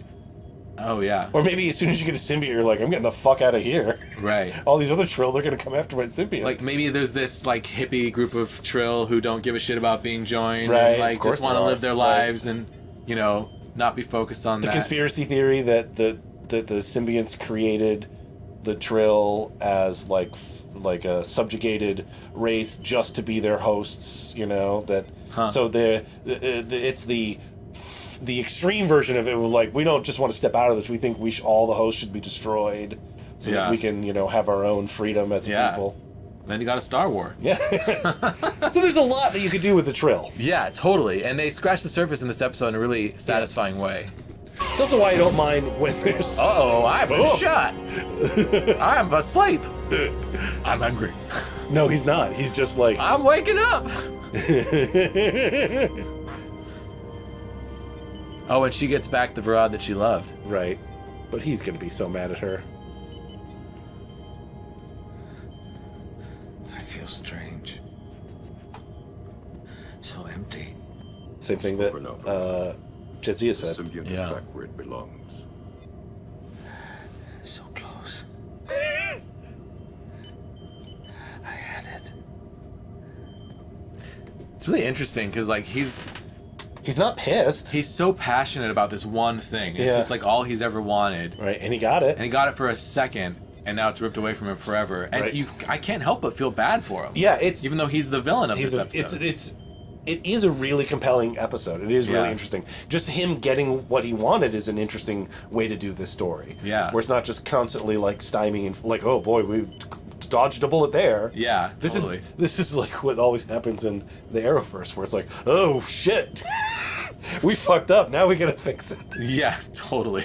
That is literally what happens over and over again. Yeah, there's so much about this, and there's this really interesting, like opening a box of exploration into the idea of identity. Yeah, this yeah. episode peeks its head into. It doesn't go too deep into it, but I feel like they either are explicitly making the choice not to go too deep into the symbiont stuff, you know, where they don't answer the questions, or they think that this is enough. I don't know. Yeah, maybe. I don't know. I mean, it's not that it's not enough. You know, it's just that There's a lot of more this to do. I'd love to see done more in future episodes, and they do a little bit of it, but not as much as I'd want. We're reading more into it, but it's clear that they don't care about the consistency of it. They just want to tell this particular story. Yeah, you know? totally. Hey, what's up, James? Lionel Luther, yes, I've been talking about Lionel Luther. You know, Lionel Luther confirmed, because I was worried that I didn't remember his name right. He's so good as Lionel Luther. He's good here too. So he's great in this too. Yeah. Like the I'm alone. Yeah. And here's his girlfriend saying she'll always be there for him, and he doesn't care.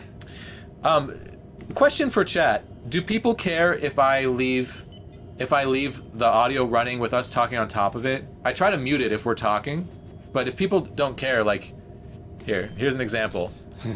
Would you rather have this audio going on underneath as we talk?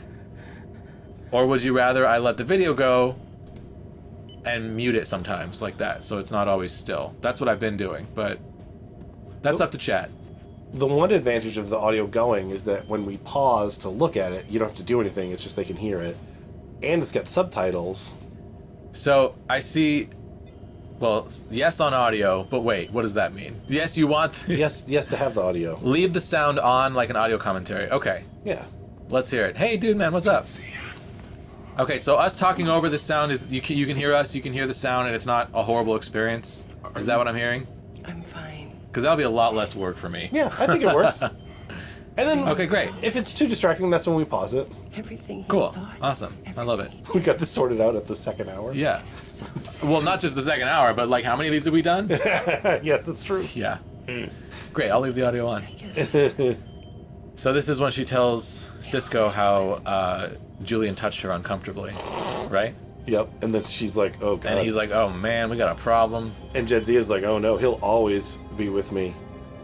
Julian's Yeah, touches. that's right. A piece of Varad will always be with her now, because now, like, Varad is one of Dax's hosts, even if only for a day. Right. Whatever process of transference of personality that happens, happened at least in some small way just now. They don't imply one way or the other if it means, like, oh, it just was a day, it's not the same as a whole lifetime. Yeah. But it does seem significant.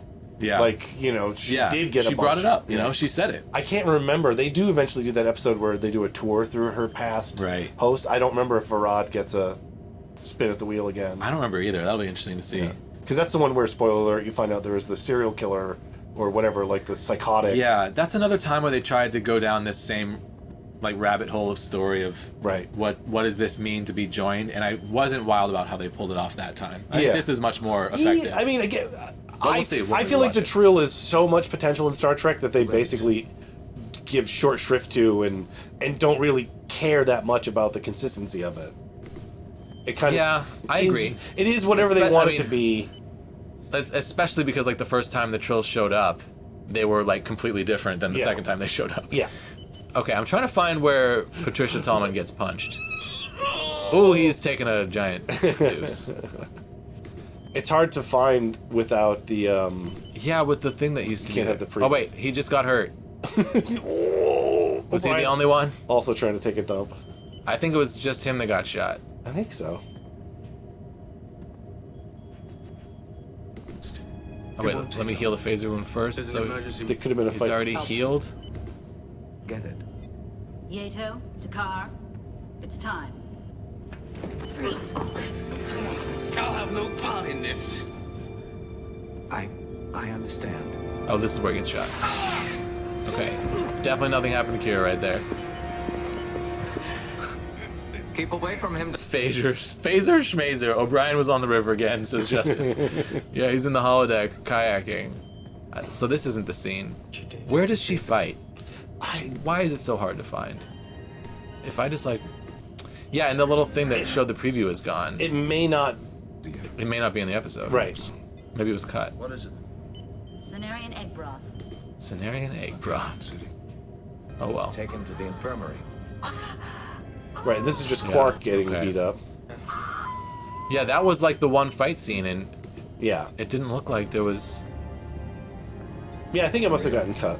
Yeah. A reel.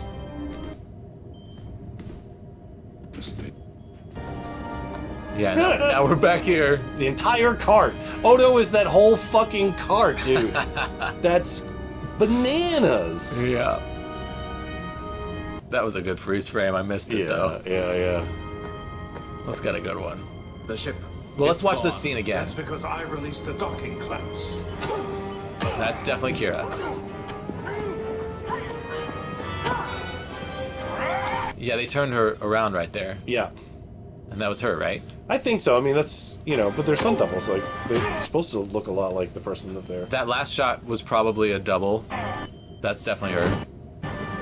The one where she does the punch was probably a double.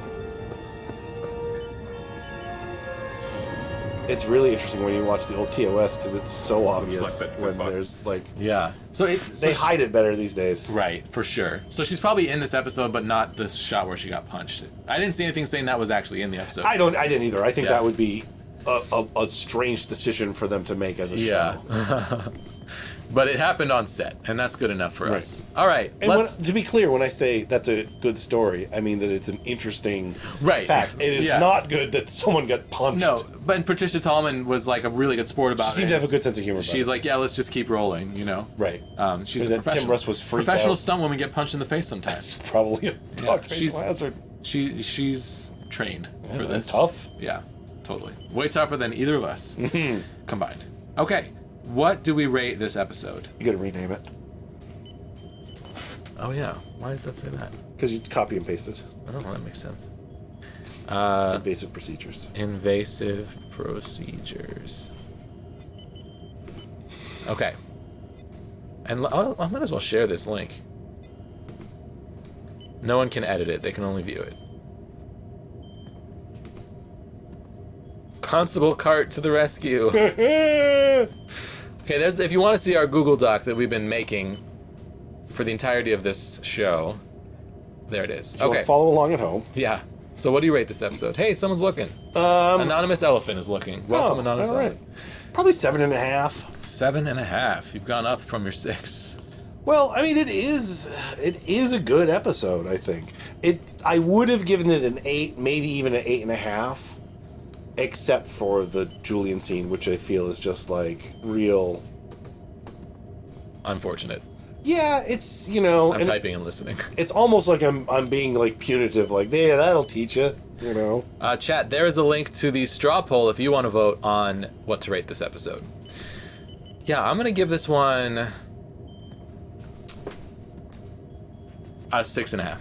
6.5. All right. Yeah, that mostly because I think that you're right that it was like an 8 and then went down to like a 6. Yeah. And there's a lot of redeeming qualities in this episode, but it's just such a weird experience, and it's like kind of a troubling experience in a way that I don't think it was meant to be because of that one scene and like the context that puts the whole story into of like, does Julian actually care if Jadzia is killed or is this all a science fair to him? The writers of the episode were thinking of the debatable morality of Quark, but not at all of Julian. Right. Like that scene is the Quark of the episode where we're having a discussion of like, is this a redeemable thing? Can this thing still be good? Totally. And because of that, it really kind of brings the whole episode down for me. There's so much that I really like about this episode, and I think that might be a bit harsh, but what helps feels right, so I'm sticking with it. Yeah, what helps for me is that it's not a load-bearing scene. It's not like the emotional center of it. It's not the beginning of the relationship between Jadzia and Bashir, Yeah. This is where the episodic nature of things helps, because if you were going to have them have a flirtation or something, this could be the kind of thing that is part of a larger relationship through line that they just don't do, which is fine. So this makes it like, okay, this is of a part of season. This is a throwback to season 1, Which is also, I mean, they're just barely out of season 1, so I guess, you know. I don't know. It's I still don't, it's creepy. It's it creepy doesn't as hell. feel good. Yeah. Chat, we got some 7s and 6s here. Do we want to do the math? Julian continues to be the worst character. Yeah. But yeah, it's so funny because he was my favorite as a kid. For years, he was my favorite character. Awkward. I think it's because I'm like, oh yeah, she's hot. I'm like him. Right. You know? Right. Who do I most identify with? Yeah. The dude trying to bang all the hot chicks on the Yeah, show. when I'm like 7 years old. So that's the devil's number. 666.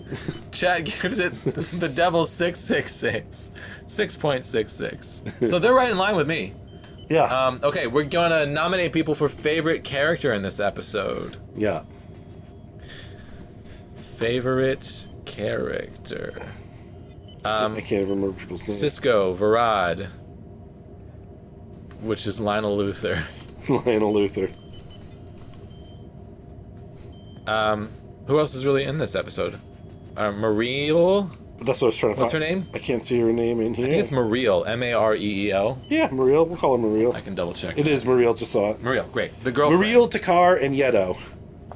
I feel like Mariel was the only other one that had enough screen time to really get a favorite character. Yedo is like a oddball favorite because he's the goofy ass Klingon. Yeah. That gets his ass kicked. He's cute. And he's just like Yedo, Yeto. Yeto. Let's yeah. put it in there. Yeah. Odo and Bashir. Yeah, the other one, Takar, is Tuvok. Okay.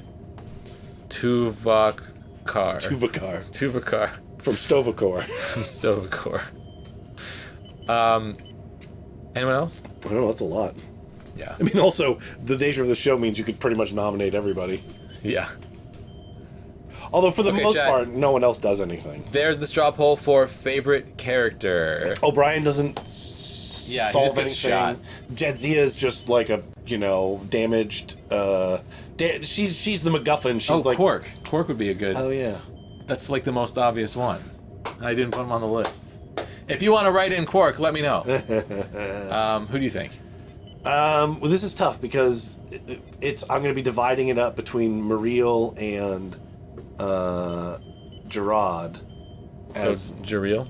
No. I mean, I'm trying to decide. Oh, which is best character, which is best performance? Yeah. Do you have are you at best I character? think best performance for Varad.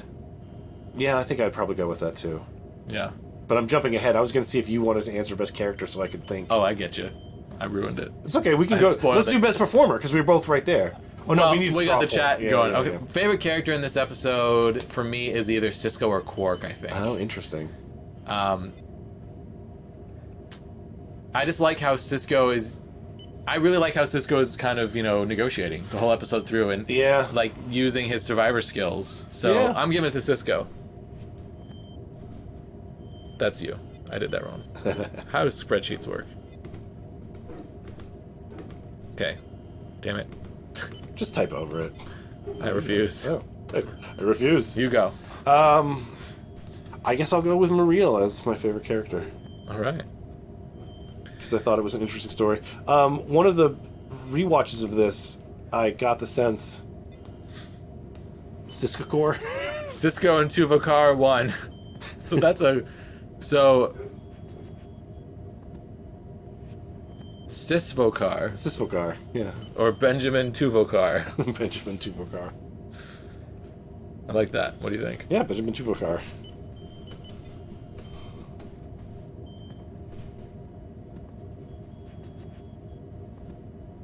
You set yourself up for this. I sure did. Last week, Wings Nullis won. Rewatching this recently, I got the sense that the storyline here is Mariel was like a sex worker somewhere. Huh. Perhaps unwilling or perhaps circumstantially. I don't remember the full details of it. And that's where she met Virat. And then he rescued her from whatever her situation was. And that's This why... is your headcanon? No. I think that they talk about that briefly in here. Oh, I don't remember that. Best performance: Mariel, Varad, Cisco, Quark. Anyone else? I could put Bashir in there, but it would be a lie. Yeah. Yeah, that's probably Benvik, that's pretty good. The phaser that shot O'Brien is the best character. You're not wrong. Every time Julian gets shot, I'm like, is this the one? Okay. Best creepy face stroking indeed. Alright, there's the link for the best character poll. This was a tough one. I mean, not best character, best performance. Did I write that? Fuck. What did I do? Oh, I wrote best performance. Good for me. Good for you. Yeah, I did it right. Okay, best performance. Douglas Gale. Yeah, I was torn between Virat and Cisco, and Muriel to an extent. Yeah. But I am going to go Virat. So, John Glover. John Glover. Because I do think it is an interesting... I mean, he's the first... he gets the first bite at the apple here of, like, no symbiont... Oh, no, I guess Riker technically had no symbiont and then a symbiont, but, you know... Yeah. But within this Deep Space Nine version of Trills, Yeah. And it's great. I think it's a good... Yeah, I think he does an excellent job. It seems like he put a lot of effort into this one-off appearance of just, like, developing character and having, you know, stuff planned out to bring on the day of shooting. And I just feel like he did a really, really good job. Yeah, the timid version of him, and then the symbiont version of him. Yeah. And then the kind of camaraderie the fake camaraderie that Cisco gives him that he buys into. Yeah. It's all so good. All right, we have a three-way tie for best performance between Varad, Cisco, and Quark. Ben Quavad. Ben Verco. Ben Verco. No, wait, that doesn't have Quark. You gotta get a Quark in there. Ben Varark. Ben Quark Lionel. Just Ben Quad. Ben Quad. That's it. Ben Quad. We'll be like, what the fuck? You know, the chat responses just don't make sense anymore. Unless somebody actually wins, it's not going to make sense. Well, also, that's okay. You know, how we don't ask them, but how many people in chat have seen this episode recently, or are they just going by our half-assed? Wait, what about Ben Barack Obama? Well, Obama's not one of the options. Yeah, but it's still really good. I mean, it's really good. Okay, what about space mushrooms? Well, if Odo hadn't turned into that goddamn tray, if Odo hadn't apparently turned into ghost mist inside of that thing and weighed 0, right? This would have been super low. This would have been like a 1 or a 2 because of space lightning. Even there's the slug that has people's memories in it going from one belly to the other. Yeah, okay, 3 or 4. Yeah, you know, because that's like baseline. That's like it's Star Trek. Yeah, Trills. I mean, if we go that route, then it's like every single episode with Jadzia suddenly is moving the needle. Well, every single episode with Odo is moving the needle. We've already decided that when they are explicit with it. Oh, okay. Well, I think that counts for Jadzia. Yeah, too. So that's true. That's fair. When they get into the Jadzia's belly monster. So this is an 8 easily. Because of Odo. Yeah. I'm gonna tray, dude. That whole he put a suit. That suitcase probably has a thermos inside of it that is filled with liquid. That is Odo. He spent like a half an hour. Oh, you're probably right. He probably did spend half an hour making that tray happen. No, it's gotta look real. It has to look just right for when they get here. Why is there a tray in the hairlock Odo? It doesn't matter. Yeah. How could the tray get over the there's no... If there's nothing on it, they won't think it's real. An empty tray makes no sense. Well, how does it get over the lip of the door, Odo? Because there's no... Trust me. No, it's just, this will be perfect. Yeah, it hovered here. Just leave it. They teleported in. That makes sense. Yeah, like their work trays, sometimes you see things that hover that they use. They could, yeah. I think in Next Generation, or maybe I'm making. Oh yeah, maybe in the movies. That feels like a movie thing. I don't know. I'm tired. We should stop. It's been. Oh, I give it a 5 for space mushrooms. It's been 2 hours and 15 minutes talking about one episode.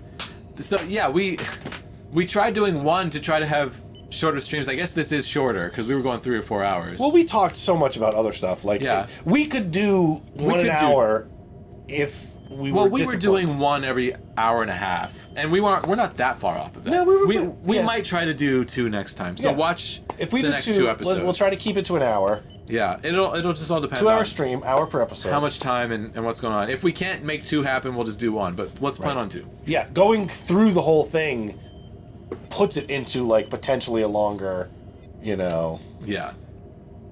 because that's like 40 minutes if we go play it through and we stop frequently. Oh, I see what you're saying. Like watching the episode as we go. Yeah. Yeah. But we skipped around today I think in an appropriate way. Yeah. We started a little too 'Cause literal. we were gonna do it originally just so like we could jump through it, and then it just Yeah. became, let's just play it.